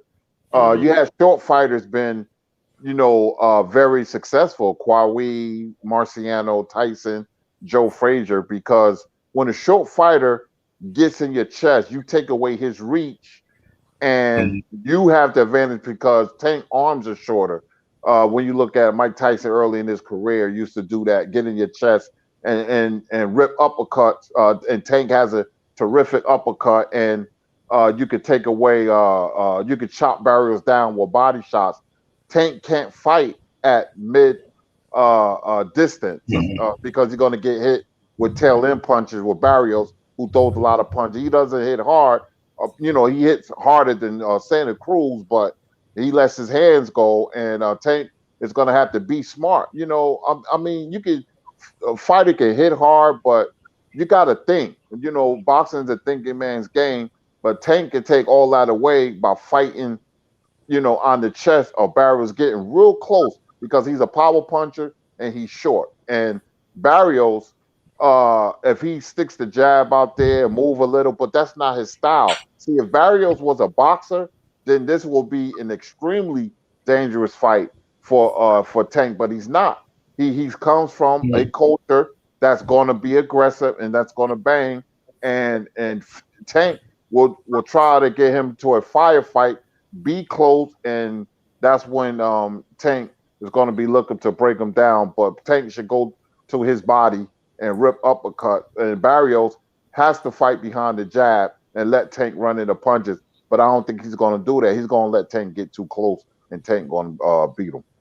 Yeah. Emmanuel H back in the super chat, dropping that half a dub on us in the super chat. He said, how do you do it with 9? I got my firstborn and I barely have time to shower, work, school, baby, repeat. Don't even eat anymore. I just dream about steak and brisket. Hey, bro. As you go, you learn different little nuances and traits and things to do to be able to maneuver around. Today I ate one time, man. I ate oatmeal and eggs. That was it. But I did drink a half a gallon of water already. But that was it. Emmanuel H back in the super chat, dropping another half a dub on us in the super chat. You mean the same Mikey that thought he saw something in Errol? Yeah. He said, yeah, Mikey needs his eyes checked, or he must have the boxing version of bear goggles on.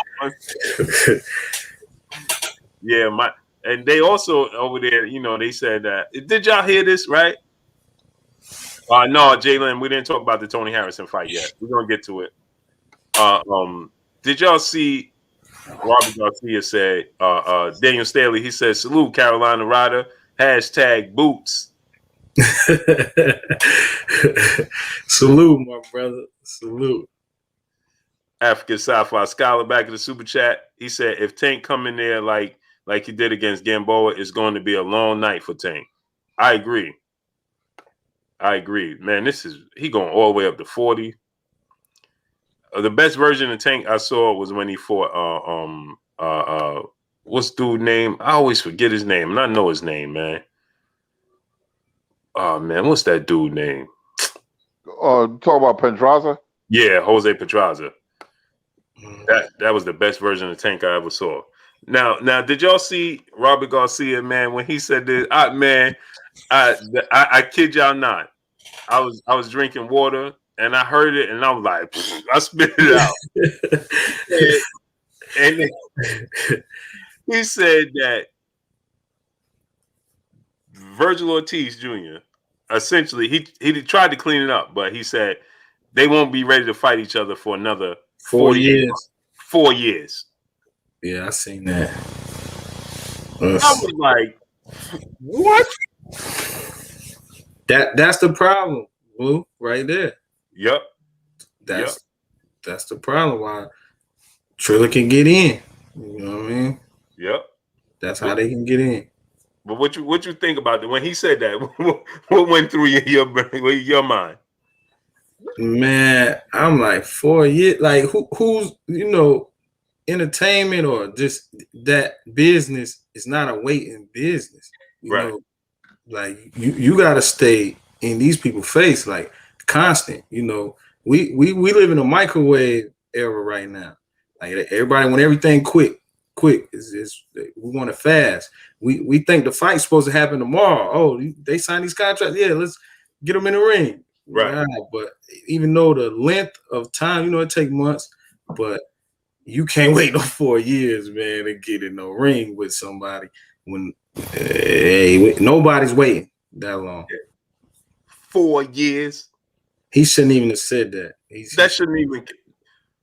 Did you hear when because Boozy was on he was on the Boston Voice after that, and he responded. He was like, man, he was like a year. He's like a year and a half. He was like 48 months. Yeah, but 48 months. Come on, man. Well, what you think, Kurt? Man, I was blown out my chair when he said that, man. Listen, man.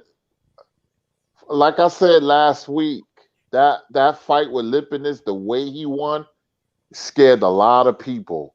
Fighters know every time Ennis' name is mentioned, and I'm talking about people like Crawford and Spence, who ain't gonna lay down for anybody, but they know he's here. When I say he's here, his presence, his talents, his skill, they know it's a uncomfortable feeling they get in this. They know this man is serious. They wasn't sure, but nobody has beaten Lipinus like this before. Not Mikey Garcia, who went 12 rounds with him. He knocked out Lamont Peterson, a little past it, but it was a very impressive. But the way he beat Lipinus from pillar to post and then knocked him out in only 6 rounds, and people, his talents jump out at you, and he got people on edge, believe it or not. A lot of people on edge. Crawford and Spence saying, man, I gotta prepare for him. It was just Spence. Now it's Boots. And Spence said it was just Crawford. Now it's Boots. And Virgil Ortiz is a bad style matchup for Virgil, man, because his feet are slow. He has good power. I like the way Virgil goes to the body. Maurice Hooker feet was in cement, and his footwork is exquisite, man. And he's just a better fighter. And Robert Garcia knows this. So now he's trying to delay it because remember, before the Lipinus fights, Virgil Ortiz fan base was saying, we're going to knock Boots out. They're not saying that today. And did y'all see that today? So by him saying that, it put pressure on Virgil Ortiz because he went live today and he was like, man, stop saying he. It seemed like he was getting a little edgy because he was like, stop saying I'm avoiding Jaron Ennis, man. I'll fight him tomorrow. Like I'll fight him. I'm not avoiding nobody. And it's like that was the wrong words for Robert Garcia to say, man. He was better off saying, oh, it'll happen soon. I don't see it happen right now, but soon it'll happen. Something like that. But to give a number and say 4 years, man, 4 years. That's telling you that they're uncomfortable with Boots. I'm telling you, that's cold words. That's basically what it is. We're gonna stall now because this dude is serious, and if he keep knocking people out, because he could beat anybody just by boxing, but he is an aggressive fighter. And if he knock out Jamal James, anybody, because who's Omar Figueroa, he turned the fight down. Custio Clayton turned Boots down 3 times. So 3 times. That lets you know about this dude that they very uncomfortable with people. What you saying? I think he could have knocked out Lipinus in a shorter time. The way it was looking, he was pounding on him, man. Like some of them punches he couldn't even. It was nothing he could do. Like he looking like, man, like any minute now. Any minute now. And I like Boots though. I like Boots. I think he won't get you know, that he won't get his just due. You know, the way the sport go, the way business is right now, I don't think he'll get his just due. Just my opinion, because you come in like you're not even on nobody's radar, and now everybody see you, and he making noise, big noise. Like somebody got to do something. When these other fights run out and these other dudes won't make the big fights, he gonna be there. You know, so. And it ain't gonna be pretty, but that's the problem, because now you have like Kurt was saying, now we have an alternative. Oh, you ain't gonna if you Terrence Crawford, you ain't gonna fight Errol, well then fight Ennis. And vice versa. If you Errol, the Crawford fight not gonna happen. Well, we want to see you fight Boots. You know what I mean? If you're Sean Porter, you can't get this fight and that fight. You can't get Errol. You can't get Terrence. Well, fight Ennis. You know what I mean? He's become the next best option. You know what I mean? Yeah. And on top of it, he's still young. That's the problem. Oh yeah. And Sean said he ain't gonna fight him. Yeah, Sean said. Well, remember when we had Sean here? He said flat out. He's like, I ain't fighting that dude. Yeah, he kept it real. Like, And he on his show, he just reiterated, I ain't fighting him. Yeah. And I think a lot of them dudes, they you know, it's the boxing prideful. Like you know, it's you know what I mean? Pride to get you in a lot of uncomfortable spaces, but like they know deep down, like you can see, like if you do an eye test or whatever on any athlete in whatever sport, you know who got the goods and who don't. You know, just by looking at them. You know, in most cases, you can see it. We see it with him. Right, we definitely see it. It's like LeBron James, Shaq. Yeah, you know what I mean, that talent, you can see that talent that's not going to waste. You know what I mean? Yeah. Unless something unforeseeable happens, an injury, or they just you know what I mean. But for the most part, I'm a Celtic fan, so I can't look for LeBron. You know what I'm saying? Like, but LeBron is great. Look, I don't take nothing away from the man at all. You know. But in your case, Tatum and Brown. You know what I mean? Yeah. Oh yeah. Yeah. For sure. Hey, everybody see him. Yeah, and I'm telling them. Telling people, hey, don't be surprised if Brown surpassed Tatum, because that dude is improving every year. And that's what a lot of people. Tatum is a star, you know. Brown, that lunch pail dude, like he's like, oh, okay, he your best player. I want him. Right. Not only I'm gonna guard him, I'm gonna go put up 25. You know what I'm saying? Right. 29 on him. You know. Yeah. His talent. I'm like, man. Every year I'm looking at this dude like Tatum got more natural ability than he do. But his work ethic just seemed, and not to say that Tatum is not working hard, but for sure. The improvement from Brown, it shows, man. Emmanuel H in the super chat, he said Mikey's saying stuff for shock value at this point. He the boxer version of ex-NFL players that be saying some wild stuff. Yeah, man. He African sci-fi scholar back in the super chat, he said, in other words, Robert Garcia is saying they will be ready for his first L in 4 years. Yeah,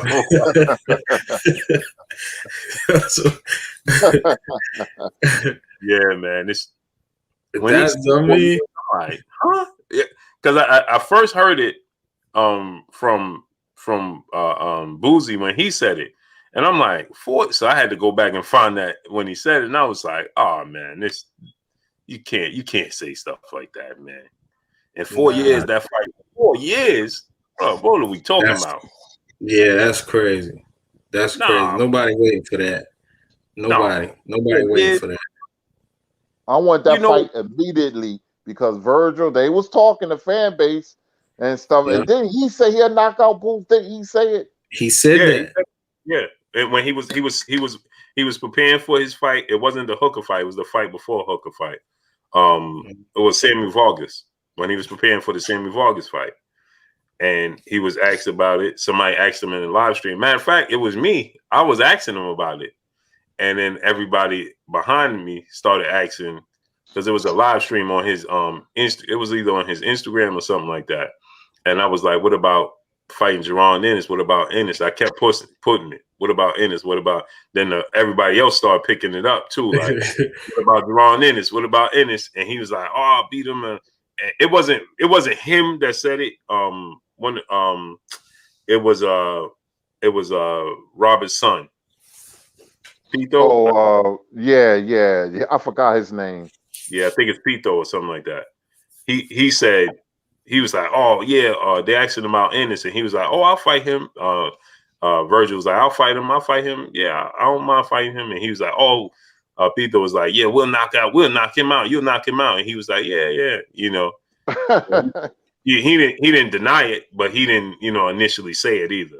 It sounds good, but when you, know, and me, like, with all the top fights, like, with Wilder Fury going through their legal situation, the top fights, like the top fights, you're not gonna get those big knockouts like we accustomed to when it's A level versus C level.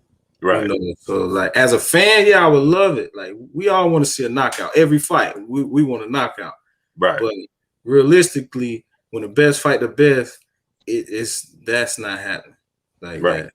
Yeah, when you step up in the competition, it just doesn't happen that way. That's why it's so special when you get a high profile fight and you get a knockout. It's that much more exciting because it don't happen that way all the time. Right. You know what I mean? So it's like when you get a high level fight, high profile fight, and you get a knockout, it's like woo. You know what I mean? It's extra exciting because that don't happen all the time. We're gonna get a winner and a loser, but a knockout is an anomaly at the highest level. Yeah. When it's A level versus A level, right? It's a high class chess match. You know what I mean? Yeah.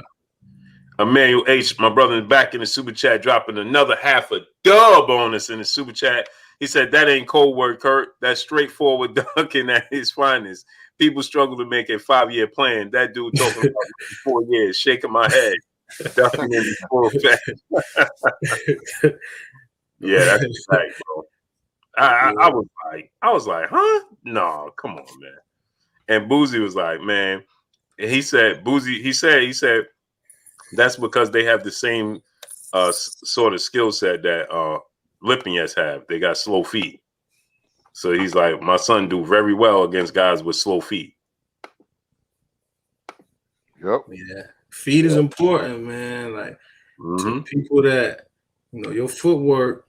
Like I was just one of my homeboys, we was talking, man. Like if you think about it, Blue, like a lot of sports intertwine with each other. Like baseball with the hand-eye coordination.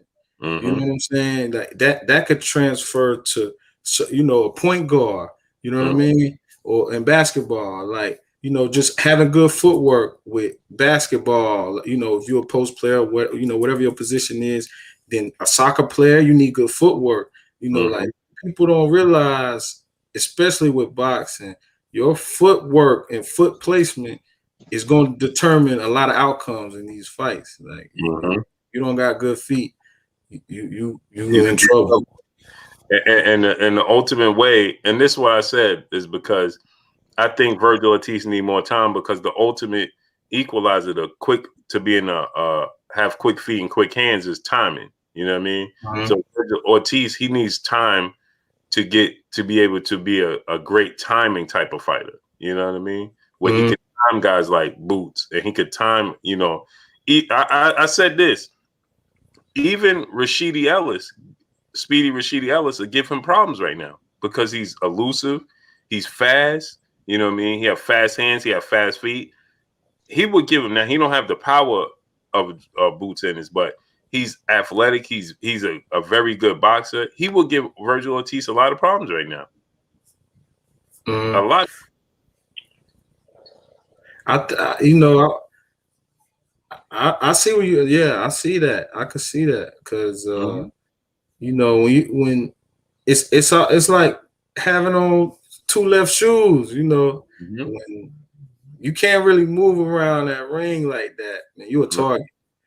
Exactly. And Boots gonna fly him at you. Like they flying, you know. Yeah. So if you can't move, get out of the way of them. It's man, you see how they can't get past 6 right now. So Right. you know, it's man.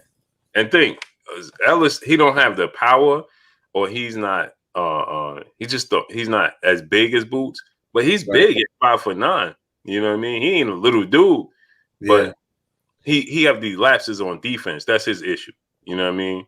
Where if he let Virgil get too close to him, Virgil could hurt him. You know what I mean?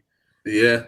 And he sometimes don't understand. You can see his lapses in the ring where he don't understand where he's at, and he'll just throw combination. He'll be in a corner when he gets himself caught like that. You know what I mean?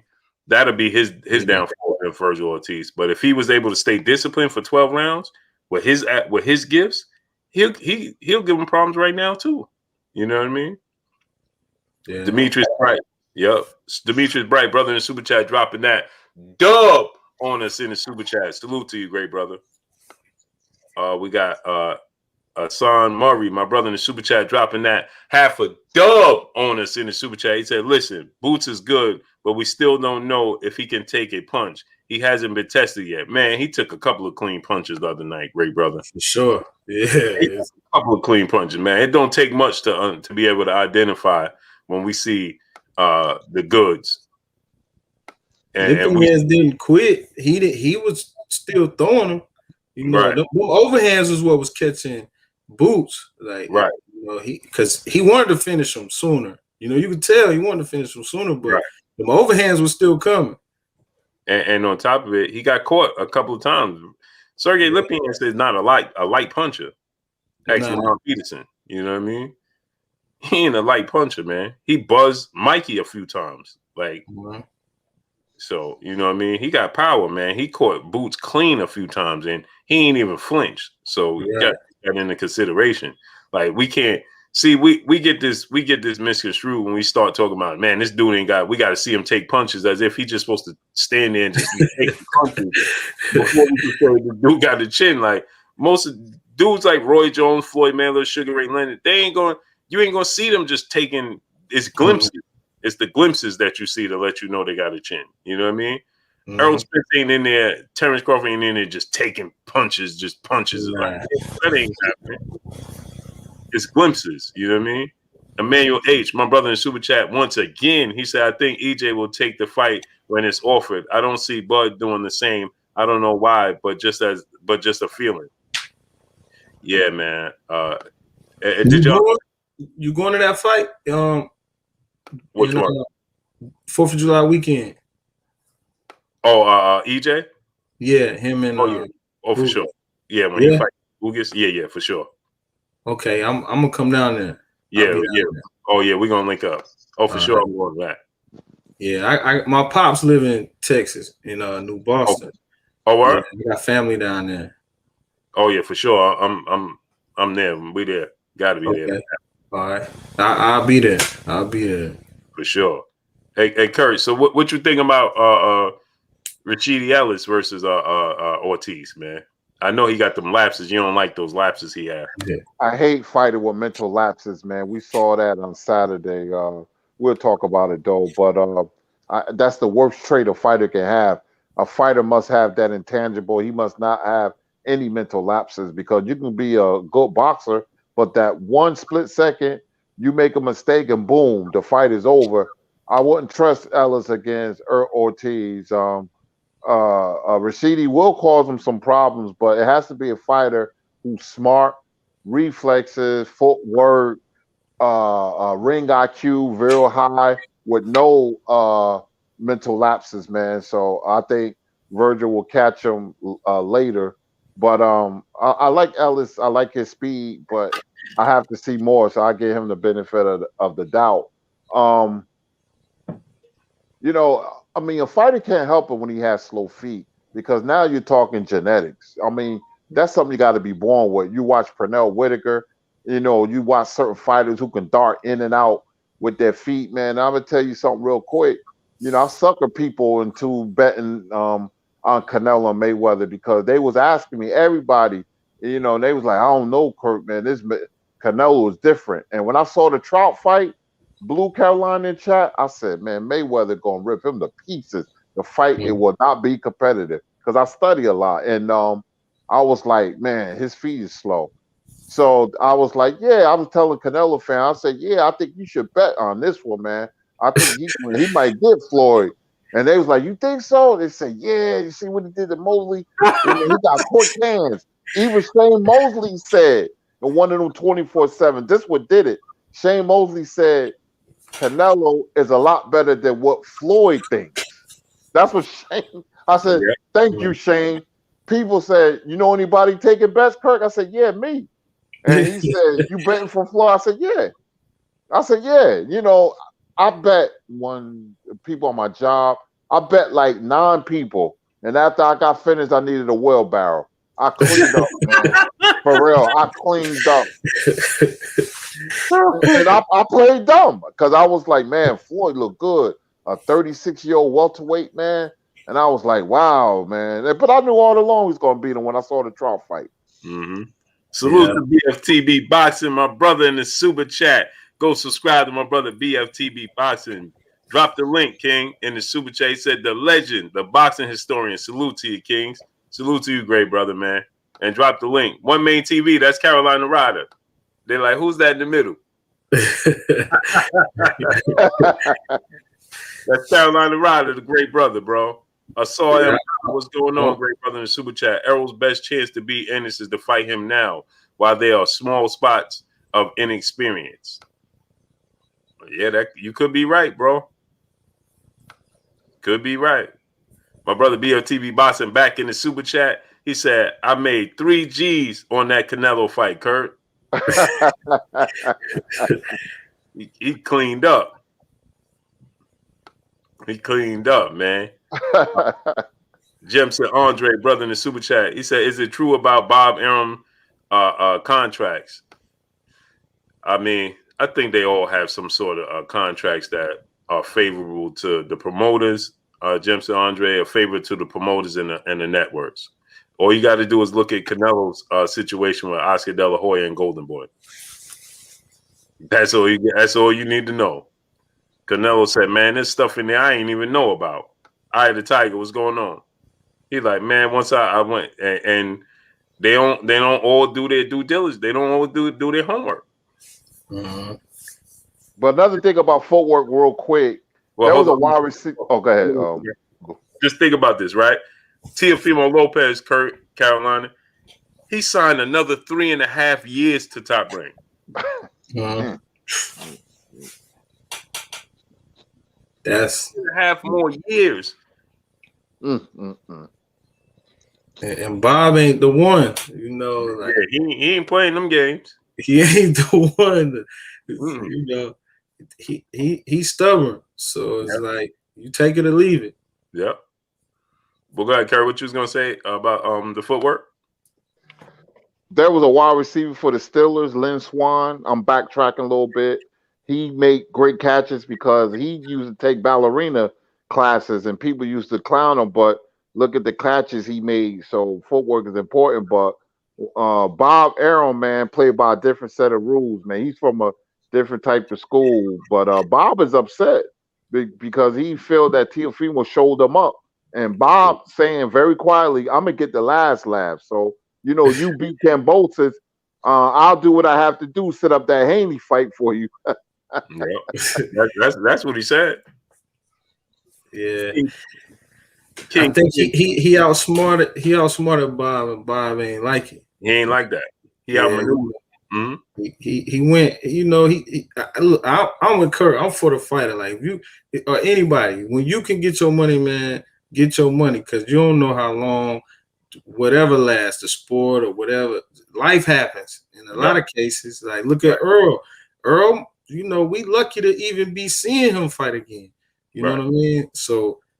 Now he's taking advantage of the opportunities, but like Teofimo, I see in a lot of these young dudes taking, they basically everything into their own hands. They betting on themselves because now with streaming, with all these different revenues coming in from multiple different sources, you it's hard to lock into a contract for 4, 5, 6 years. Man, a year, 2 years, see where you at, get some, fans and all the other, accolades that come with boxing. But I wouldn't just lock in for no 5 years. And like back in the day, them boys, they would lock in because they didn't, they didn't have as many streams of income. But now you can get paid and not even need a promoter. Not even need, like a Bob Arum and the other top guys. Right. And that's my thing when it comes to this Triller situation. Because I'm looking at all the fighters and they complaining about it. But you look at the opportunities that you have. Yeah. You should be quiet and be like, oh, I'm about to start making some moves. Like Regis Prograis already did. He like, listen, I reached out to my management team. I'm reaching out to Broner because we could go to Triller and make big money. You know what I'm saying? Everybody should be taking heed. Listen, if these platforms is willing to pay, Mikey Garcia got $7 million for a one fight deal to fight of Samuel. What was his name? Jesse Vargas. Yeah. For one fight on his own, and now he left. That should have told people, like, he got 7 for one fight. Right. Now look at Teofimo. Look how many fights it's gonna take him to get 7, and he's still in the contract with Bob. Right. So I wouldn't take no 3, 4, 5 year deals. If I'm a business minded, I wouldn't even advise them to take them big deals at 3, 4, 5 years. Right. So go figure. Yeah, and that's that to them. Your life on the line for $3 million or less, $1 million in most cases. Your life on the line. So. And think about this, right? He gonna get $4 million, and he got to pay $800,000 to Bob, right? So he's gonna get 3.2. His last fight with Lomachenko, he got 1.7. Right. So what's that? That's like $5 million, right? 3.2. That's 4.9. Yeah, basically. Right. And he's still short of Mikey in one fight. Yeah, that's what I'm saying. and he still got a 3-year, cloud over him. Right. On top of that, you got a 3-year cloud. And look, Mikey fought a low profile fight in Jesse Vargas. He fought a high profile fight in Lomachenko, and then turned around and fight another fight, his mandatory, and he still ain't getting the $7 million in one sitting. Yeah. Now his father did say they did a deal with Twitter where they're gonna get 3.8 from Twitter, but that's endorsements though. That's not on that. That's the difference. You got to use your endorsements to equal what Mikey got just for the fight. Yeah, and I think with what Mikey did, and a couple of other fighters, and then Triller coming, like it's going boxing not gonna be what we know. It's no longer the same. Right. It's not gonna be that, because now you put pressure on, one, the promoters, then two, the fighters are in limbo. So they're like, well, okay, they could use that as leverage. Okay, well, Triller gonna pay me this, so what you gonna do? Right. Or Twitter gonna pay me this, what you gonna do? And on top of it, it's mobile. Right. So now I could go to work and still watch a pay-per-view event. Yeah. That's game changer. Convenient. It's convenient. That's a game changer. Like, right. Imagine in the networks too. You got Showtime, HBO, all that. Pressure on them. Yeah, you gotta do something. Like something. Right. Because just think how much you losing, right? If you Showtime, you put on a pay-per-view event, right? Let's say we could all be in the same house. You could have 40 dudes in one house watching one pay-per-view. Yeah. So if the fight was $75, we all chipped. We got 40 dudes in the house. We all put in $2. We watched it for $2, right? But now if it's on Triller, 40 of us ain't gonna look at one phone unless we connect to the TV, right? But now you got people. Now you bringing in people that's mobile. Maybe you travel. You know what I'm saying? Right. And like Emmanuel H. He just drove to L.A. So imagine if in between that he was able to. Oh, I can watch it on my phone. You know what I'm saying? He will be soon. Like, Right. that's gonna be the wave. Right. And like you said, that's a game. That's a game changer. Yeah, no, the normality. I know Kurt from a different era, and no, it's respected. That's what put us to this state we in the boxing now. Right. But that normality, I don't think we're gonna get the normal boxing that we used to seeing. I don't think so. You know what we say in football? When you get injured, you got to find a new 100. It's never the same. It's just a new version of the best you. You know what I mean? Yeah. And that's what we're going to get in boxing. We're going to have to find a new version of the best version of boxing. Salute to King C in the super chat, dropping that dub on us in the super chat. He said Tank had to move up in weight because no one in his weight class wanted to fight him. That is completely untrue, great brother. That couldn't have been the more furthest thing from the truth. There's big fights in and around his weight class that he could have made, and they chose not to make those fights. So that's completely not true, great brother. I think us as fans get bogged down with, we forget about the business side of the sport, and at the end of the day, like we said, like we went from earlier to them not wanting to get up and train and run these miles, to then not wanting to fight the best, and because if you're gonna get the same amount of money for fighting a no name or a lesser name, you're not going to take as big of a risk. It's just what the sport has become. But and they getting millions. A lot of them, multi-meter stars. Tank, he gonna get millions every time he fight. Right. So him fighting Devin Haney and the other top guys in his weight class. I hope we get it. Because I'm gonna pay for it or go. I'm gonna be there. One, you know what I mean. But there's plenty of other guys he could fight, man. Oh, for sure, for sure. There was plenty of big fights. If Tank come knocking, they all gonna answer. Yeah, he's a ticket. Right. He's a ticket. Like you're not turning down. This gonna be your biggest. Devin Haney not making nowhere, even though he could fight. He's a boxer. But he ain't making Tank money. Right. That's what I'm saying. So Tank come knocking, they gonna answer, all of them. Yeah, Ryan, all them guys, they got to. Come on, man.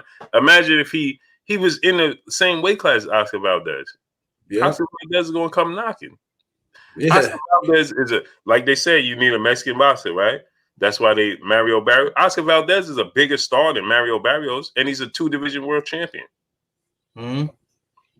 I mean, you fight Oscar Valdez, and that's more money. Right. Come on. Ain't no way Oscar Valdez turning that down. I am L. Will. My brother in the Super Chat says, salute Blue and Kurt and the big homie, Carolina Ryder in the building. Yes, sir. What's up, Will? Go subscribe to my brother, I am L. Will, man. Drop the link. My unc in the building. What's good with your unc? It's my mother's brother, my mother's baby brother, my uncle. What's going on with your unc? Dropping that dub on me in the Super Chat. Appreciate you, unc. Appreciate you. What's goody with you, unc? I'll be out that way probably this weekend. Yeah, man. So there's definitely opportunities. What you think, Kurt? There's definitely opportunities for Tank not to have to go to fight Mario Barrios at 140. Well, they fighting certain fighters, Gamboa, Santa Cruz, Barrios, because they figure if they fight a certain style, Tank style will be effective against. The worst fight he could fight like certain fighters like Colbert and Haney, because they're athletic and they're fast, you can neutralize Tank's power. Then the boxing skill. We and Tank a box. Tank is just not a guy who's going to throw caution to the wind. He sets up his knockouts, but he needs you to cooperate, and you cooperate by standing in front of him and having. Here we go again. One slow feet, so he could be in position to land his bombs. That's what he wants. He doesn't fight certain fighters for a reason. That's not by accident or mistake. That's on purpose. So they're counting on Barrios to stand there and trade with Tank so you can give him opportunities. That's what that's all about. It's a plan that's being constructed, by Mayweather himself. Now, when he fights a boxer, hypothetically, Gary Russell Jr., Devin Haney, Shakur Stevenson, who's the other one? Colbert. Tank is going to have to think, because now Jackie Foster too, Kurt. Jackie Foster too is another one, and I don't want to leave him out because I like his technique. I like Shaky's technique, and you can't leave him out. But he's now Tank. What you do with a power puncher, you're making them think, and power punchers, they don't like to think because they're used to knocking you out. Trinidad was the same way. Who did he lose to? Bernard Hopkins, Roy Jones, and Winky Wright. They all made him think, and he didn't. He became discombobulated. So that's the nature of boxing. So the same thing, but Tank is different though, because Tank is a good fundamental boxer, but he may feel uncomfortable when being a power puncher. He can't land his bombs because Haney and all the rest of the guys I mentioned is all over the place, and it's going to be a different fight. But Barrios is going to be right there. Yeah, it's very difficult to hit a moving target. Very difficult. The hardest guy to fight is the one who can box, because the boxer makes you think, the scientific fighter. Mm-hmm. Floyd was a master at that. Mm-hmm. Colin Moore, brother in the super chat, dropping that 3/4 of a dub on us in the super chat. Appreciate you, great brother. Yeah, smash that like button, man. Get the likes to 1K. So let me ask y'all, what did y'all think about Demetrius Andrade this weekend? Holy smokes. Man, the struggle was real. Yeah, man. The struggle was real. Like, and he shouldn't have even been struggling. I don't think he should have been struggling. But it's that's why it's a warrior sport. Like, it shows every mistake, every your heart, everything shows. Your habits, like everything shows. And it was showing. Like, it was showing. And he need another fight before Charlo, man, to prove that it's gonna be what he said it was gonna be. He need another fight before that happens. I agree, man. What you think, Kurt? As soon as he fight a good fighter, and I said this months ago, he's going to get obliterated. I seen everything what I needed to see from Andrade, and this is deeper than a fighter having lapses, man. I mean, he had lapses before the fight. He's the type of guy that he's skilled, but he doesn't have any other intangible. No way that guy should have gone 4 or 5 rounds. I thought it was going to be a quick knockout when he knocked him down with that 1-2. But he had a hard time keeping that guy off him. His legs was all over the place, man. It was like he was ice skating, falling everywhere, man. And I'm like, you think this is going to be Canelo or Charlo? Before people saying, oh, man, him and Charlo's a 50-50 fight. I think Charlo beat him, man. I think he will have problems with any good fighter, including Triple G, because Triple G will put pressure on. We're talking about, what's his name? Luke Williams? Liam Williams. Liam Williams. I'm getting the names mixed up. Luke, Liam, whatever. Liam Williams. He had problems with it. If Liam Williams would have went to the body, that fight would have changed. He was headhunting too much. He could have broke Andrade down because he was close enough, Blue, Carolina, and Chad. He was close enough to go to the body.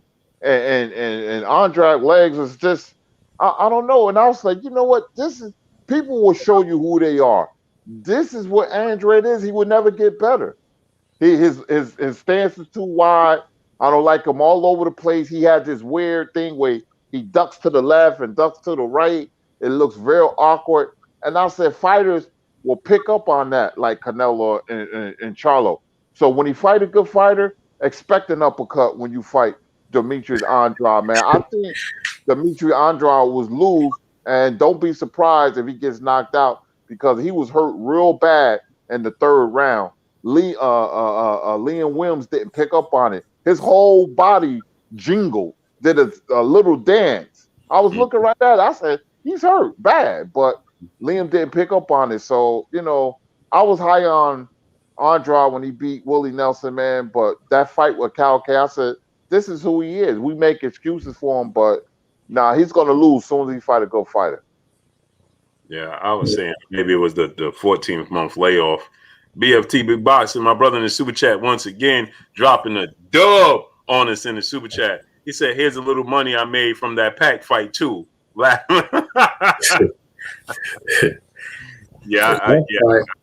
got good with that Pacquiao fight as well. Yeah, I was up. Emmanuel H back in the super chat. He said, "Dang, Kurt, from the top of the building though." Kurt takes leg drop. I go by what I see, man. That's the only thing I can do, and I use my expertise and just like call it like I see it. I'll be surprised if he beats a good fighter, though. Really. Yeah. DJ wasn't a good performance. Yeah, it wasn't, man. DJ back in the super chat dropping that half a hundo on us in the super chat. He said, "It's simple to me. Charlo versus Boo Boo, October 30th, in a unification bout. Winner moves up and helps close that box in on Cinnamon. He'll either have to fight Andre Benavidez or Charlo after the plant fight in September. He won't move to 175. They could box him in. If they fight each other, that's definitely a good plan. But Canelo is shifty, man. Canelo might make his way to 175 and fight Beevil.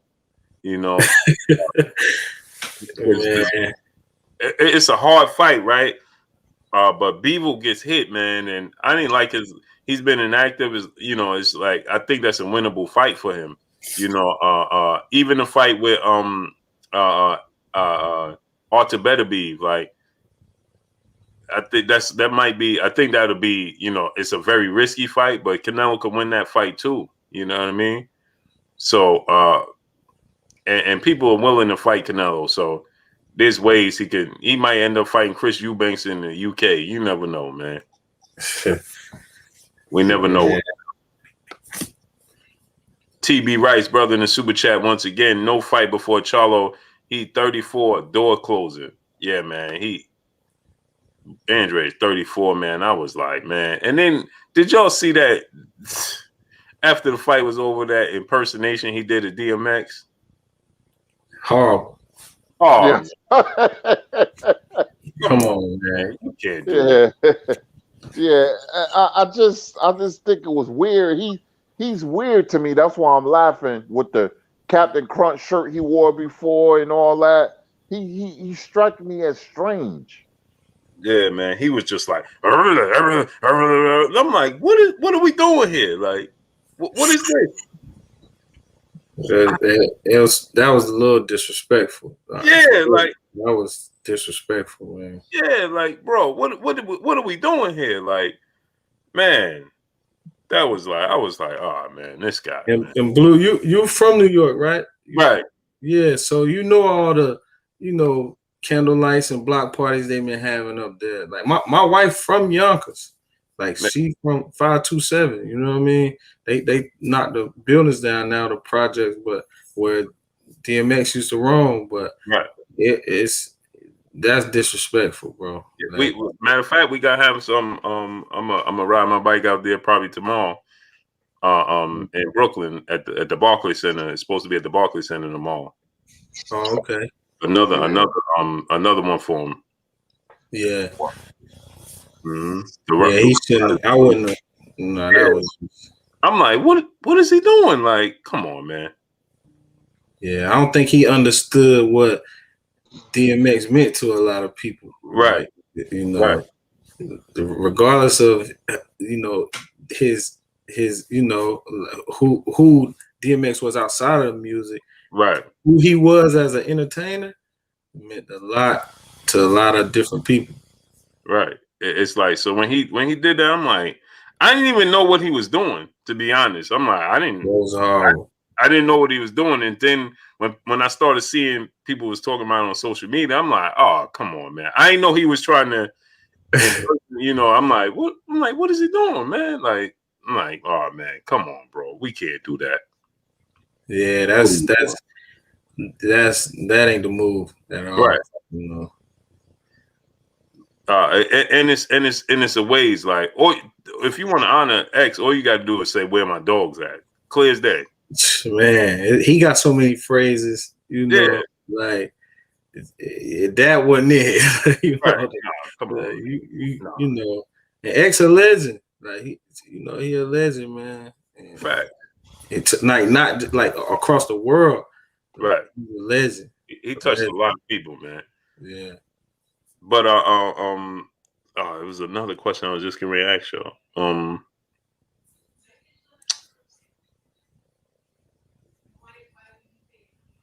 Oh man, I forgot what I was gonna say. Who else fought this weekend? I was just gonna ask y'all something, man. Now just completely. Tony Harrison. Oh, Tony Harrison fight. There. Oh yeah. What y'all think about that? I think he want to put himself back in position, but I mean I don't know. I don't know if he'll ever get another Charlo or you know what I mean. Like, but I think he'll be in position. Like he putting himself in position, but I don't know. You know how boxing is. It'll change quick. So. But I think I like Tony though. Tony, he tough. He was just going through a lot, and it was like life. When life happens, you gotta take a back seat and just let it, let the time heal it instead of trying to rush. And I'm glad he did wait because him getting in the ring sooner might not have been a good idea, man. Yeah, I thought. I was listening to commentators, but like you just said, life happens, right? And I was looking at the fight, and I'm like, I don't know, maybe if it was just me, but it felt like he was just going through the motions of the fight, right? He was just back in the ring, everything. It was like he was going through the motions, right?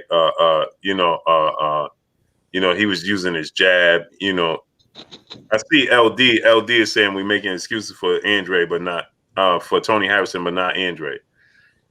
Andre didn't go through what Tony Harrison went through. Like maybe you missed what happened, but it's completely two different things, right? His father is his trainer. It's his trainer, and he lost his dad. Like it's completely different. And the truth ain't an excuse, right? That's what happened. That's not an excuse. Is if you making up stuff or giving him an out, like he didn't have an out. He did what he under them circumstances. That he went through. Your father is your trainer. Y'all with each other every day. Not only is this your father, this your trainer. You lost a piece of you, right? So that's And on top of that. See, this is another thing. People don't. We got to do our research. The fight was the anniversary of losing his father. The same date. Now, some people may use it as motivation. You know what I mean? But everybody's different. Yeah. And then he said, "Man, everybody kept reminding me that this is the date. This is the date. That's difficult." Yeah. Come on, and that's your trainer in your profession. You know what I mean? It's one thing if that's not his trainer and he just lost his dad, you know what I mean? But this is your trainer, so you had to. He didn't. Something's missing in that. Right. Something's missing. Right. Like even if it's just that voice in your ear, or if it's okay, tighten up. Like his dad might have been able to get to him how somebody else couldn't. Right. Like you Difficult. never know. You never know. And it wasn't like he wasn't having no success. Right. Like he was landing big clean punches. Like, let's be real here. He was having success. It's just that, I'm not mad at a draw. No, I mean, it could have went. You know how that it's gonna with a draw is you gonna have both sides kind of. Right. It could have went either way, but I'm not mad at the draw because he was having success too. Right. You know what I mean? So what you think, Kurt? Well, I had Perella winning 7-5, but a draw doesn't bother me. Like you said, Blue, he hit it right on the head. He was going through the emotions. His father anniversary date, him being out the ring a long time. You can't say Harris, the situation is the same with Andrade. We making excuses. No, because Harrison is proven. He was beating Hurd, and he had 2 competitive fights, was one of the best pound for pound fighters in the sport, Jamel Charlo, 2 very good fights. So he can hang his hat on that. He's a good boxer. And if a fighter have a stale performance and you look at his circumstances, hey, that's not excuse. That's what happened. And we know Tony Harrison performed better than that. And I've seen many fighters had stale performances, but let's see what happened in this next fight. I had Perella winning, but I understand his mindset where he was at. He probably was thinking about his father when he was fighting. You don't hear that voice in between rounds, man. That's very big. That was the cornerstone, of his, having his father yelling in his ear, telling him instructions, and he's not there no more. Trainer, but more importantly, as a father, and somebody that has the same blood as you. So, it was stale performance, man. But Tony Harrison is a good fighter. Or you could say, well, maybe that knockout took a little out of him with Charlo, but that remains to be seen. You can't get gung-ho over one fight. Now, if he had consistent performances like this, then you could start to wonder. But this first fight, give him a break. Let him come back and fight, clear his head a little bit and see what happens. Yeah, and you can see, Kurt, another thing is salute to St. Louis Mick in the super chat. He said, any grown man who calls himself Boo Boo raises questions for me. I agree with Kurt. Andre comes off one of the weirdest as well. Charlo KOs him. Yeah, man. It's my thing is this, right? If y'all watch the fight, right, you look back. Remember he was throwing the jab? He was just flipping it out there. Like he wasn't trying to land it. It was like he was just like he was shadow boxing or something. Like he was going through the motions. It was like, but when the switch did click, he was landing punches. It was like these moments he was in and out the fight. You know what I mean? Like it seemed like he was there, he was present, and then he wasn't. You know what I mean? It was like he was there, and then you could see the difference when he was there until when he had those lapses. So you know what I mean? Like we got to take that into consideration. That's tough, man. That's tough. Yeah, to lose that key piece, and bro, you don't need an excuse when you, right. You know what I'm saying? When it's that, right. You don't need an excuse. That's a fact. Jay Lynn, the Queen in Super Chat, said, "What do y'all think about Roy being a trainer?" I couldn't hear much of what he was saying. I thought he was doing good. My initial issue with Roy in the beginning is when you have the talent of Roy Jones Jr., you tend to try to make that translate for everybody else, and it's not possible because everybody don't have the gifts that you were naturally born with. But the instructions he was giving Perella, I was like, man, I thought they was good. And I like the fact, remember in the 12th round, he was like, man, you're going to need a knockout to win this fight. They ain't going to give it to you on the scores.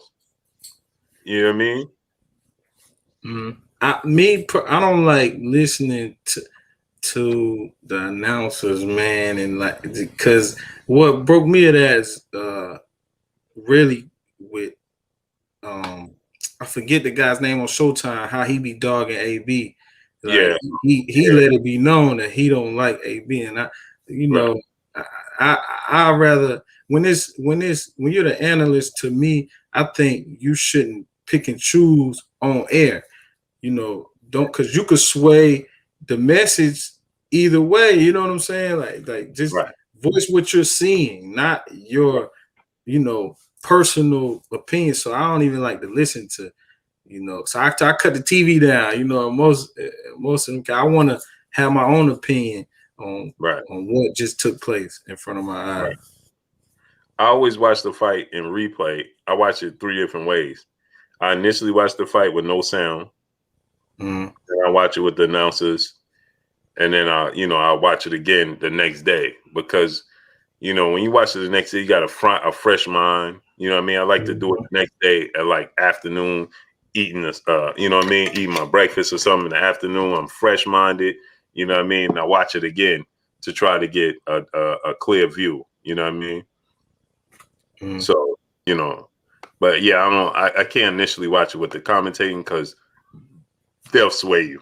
Yeah, they broke me of that when dude been hating on AB, and you know, you can have your personal opinion, but as an announcer, man, it's a bunch of people watching this, and you know, like you're putting personal feelings in the way of what's taking place in the ring, and I don't think they should do that. Nobody was worse than Chris Mannix on his own. Oh my goodness. Yeah. he is like, when he gave, and I didn't think that was the best performance by Andre, but that 7th round looked like Andre was getting ready to stop Liam Williams, right? He heard him. He was holding on. It looked like he was going to stop him, and the bell saved him, right? When he gave him the round? He gave that round to Liam Williams. I'm like, no, bro. Yeah. I can't watch this dude no more. No, sir. Chris Mannix is like, what did you just watch, bro? Yeah. What did you just watch? How could you give Liam Williams that 7th round? It's not possible. He was on the verge of getting knocked out. Like, what are you talking? Like, oh man, that was bad, man. That was bad, man. Yeah, that's, you know, Kurt probably knows better than most, you know, on how that go. Like it's horrible. I mean, you know, a good announcer don't supposed to let you see his biases, even if he's rooting for a fighter. To the viewers, public, he's supposed to remain neutral. Right. You know, and you don't supposed to, you know, you can see when you're rooting for a guy, you have something personal against the guy, you know, like they used to do with Mayweather and stuff, want him to lose, and you know, you don't supposed to do that. And a lot of 90% of announcers, commentators, they do that. You can see biases free and clear. You know, there have been certain commentators, like I used to like Al Albert and no, who was that on Tuesday Night Fights? I like them. I like Gil Clancy and Tim Ryan. You know, it's just been certain people, commentators that I like, but most of them are biased though. They like a certain fighter because of his personality or whatever reason, and they ride with him. So that's how they just pushing a certain agenda, you know. Yeah, right. Yeah, so I try not to even play it with sound. 817 Bossy B in the super chat, he said, man, I nearly lost my mom to it, and I still have issues processing those 3 weeks I couldn't see her. So I feel Tony for sure. Much respect to him. Yeah, that's a fact, man. It was difficult times, man. Man, you know, as a fan, you got, like, we all fans, but come on, man. Life is priority, you know, to what, I don't care what you're doing, who you are, how much money you got. It don't bring that person back, man. Yeah. So, like, let's be real here. It's just like George Foreman. That's why he left HBO. He couldn't do it with Jim Lampley no more. Yeah. Yeah. Well, George was like, he hated Floyd. Yeah. Oh man. Like, for real hated Floyd. And remember Jim Lampley when the Pacquiao fight, bang, bang, bang, bang. Like, he ain't even landing no punches. What are we talking about, Jim? Yeah. You can't make that stuff up. Like, they, you know, when they show their biases like that, man, I'm like, man, I can't even believe you. Whichever way you say, I can't believe you. Yeah. SG, brother in Super Chat, he says Sean O'Grady, Tuesday Night Fights, Kurt. Yeah. Sean O'Grady was a warrior, but he was good too. Him and one of the Albert brothers. It was three of them. But yeah, let's get on out of here, man. We've been here almost 3.5 hours, man. B-Man 910, what's going on, great brother? 3.5 hours, man. And I know my wife is gonna soon be calling my phone or something, man. Something. My wife already in here looking at me crazy.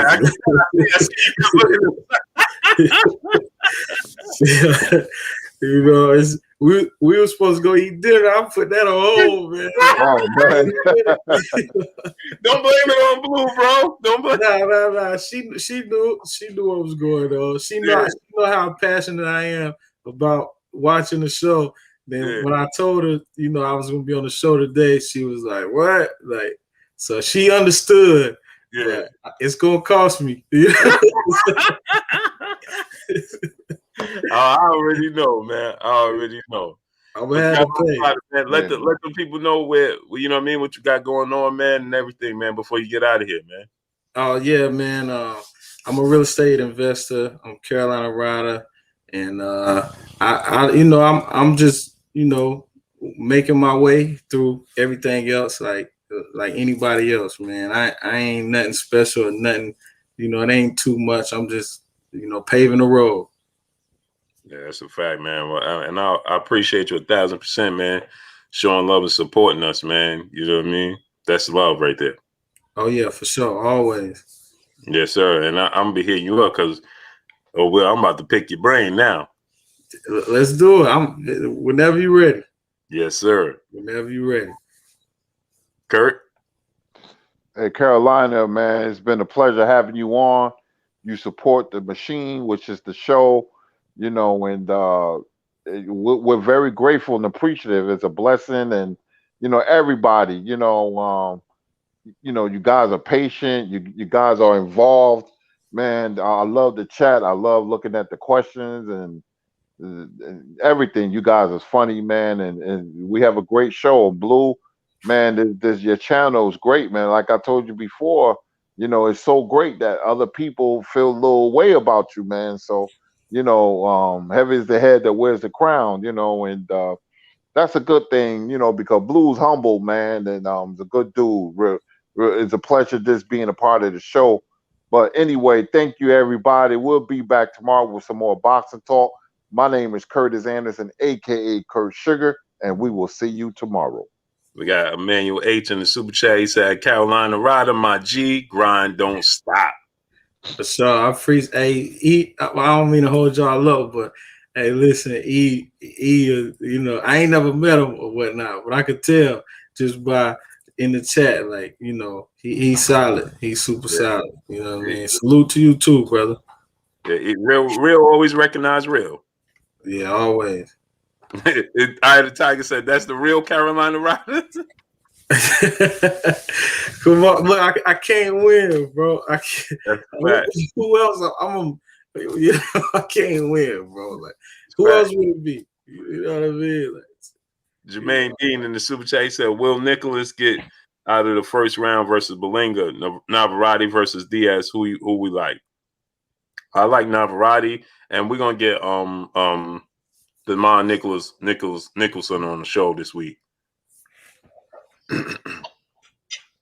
Who y'all like, Navarrete or Diaz?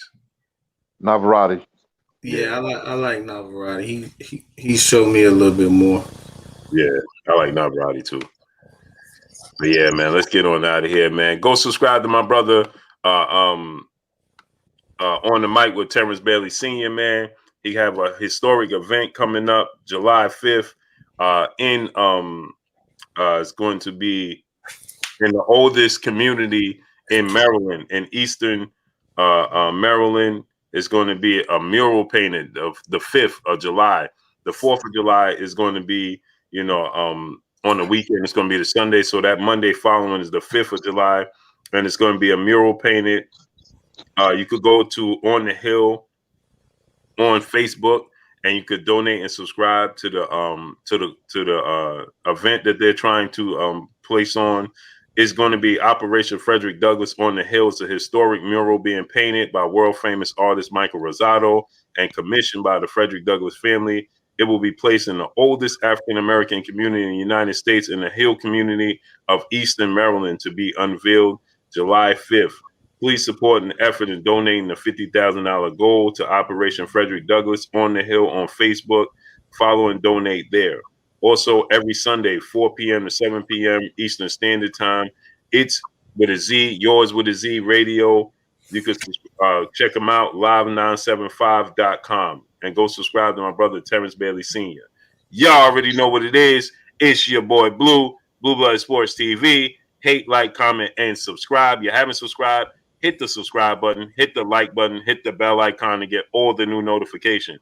Follow us on Instagram at Blue Blood Sports TV, all one word. Y'all already know what it is. Shout out to the entire LDBC. Shout out to New Media. Shout out to Black Media Row. Make sure you like and share these videos. That's all we got for y'all. Peace. Peace. Peace. Salute, salute.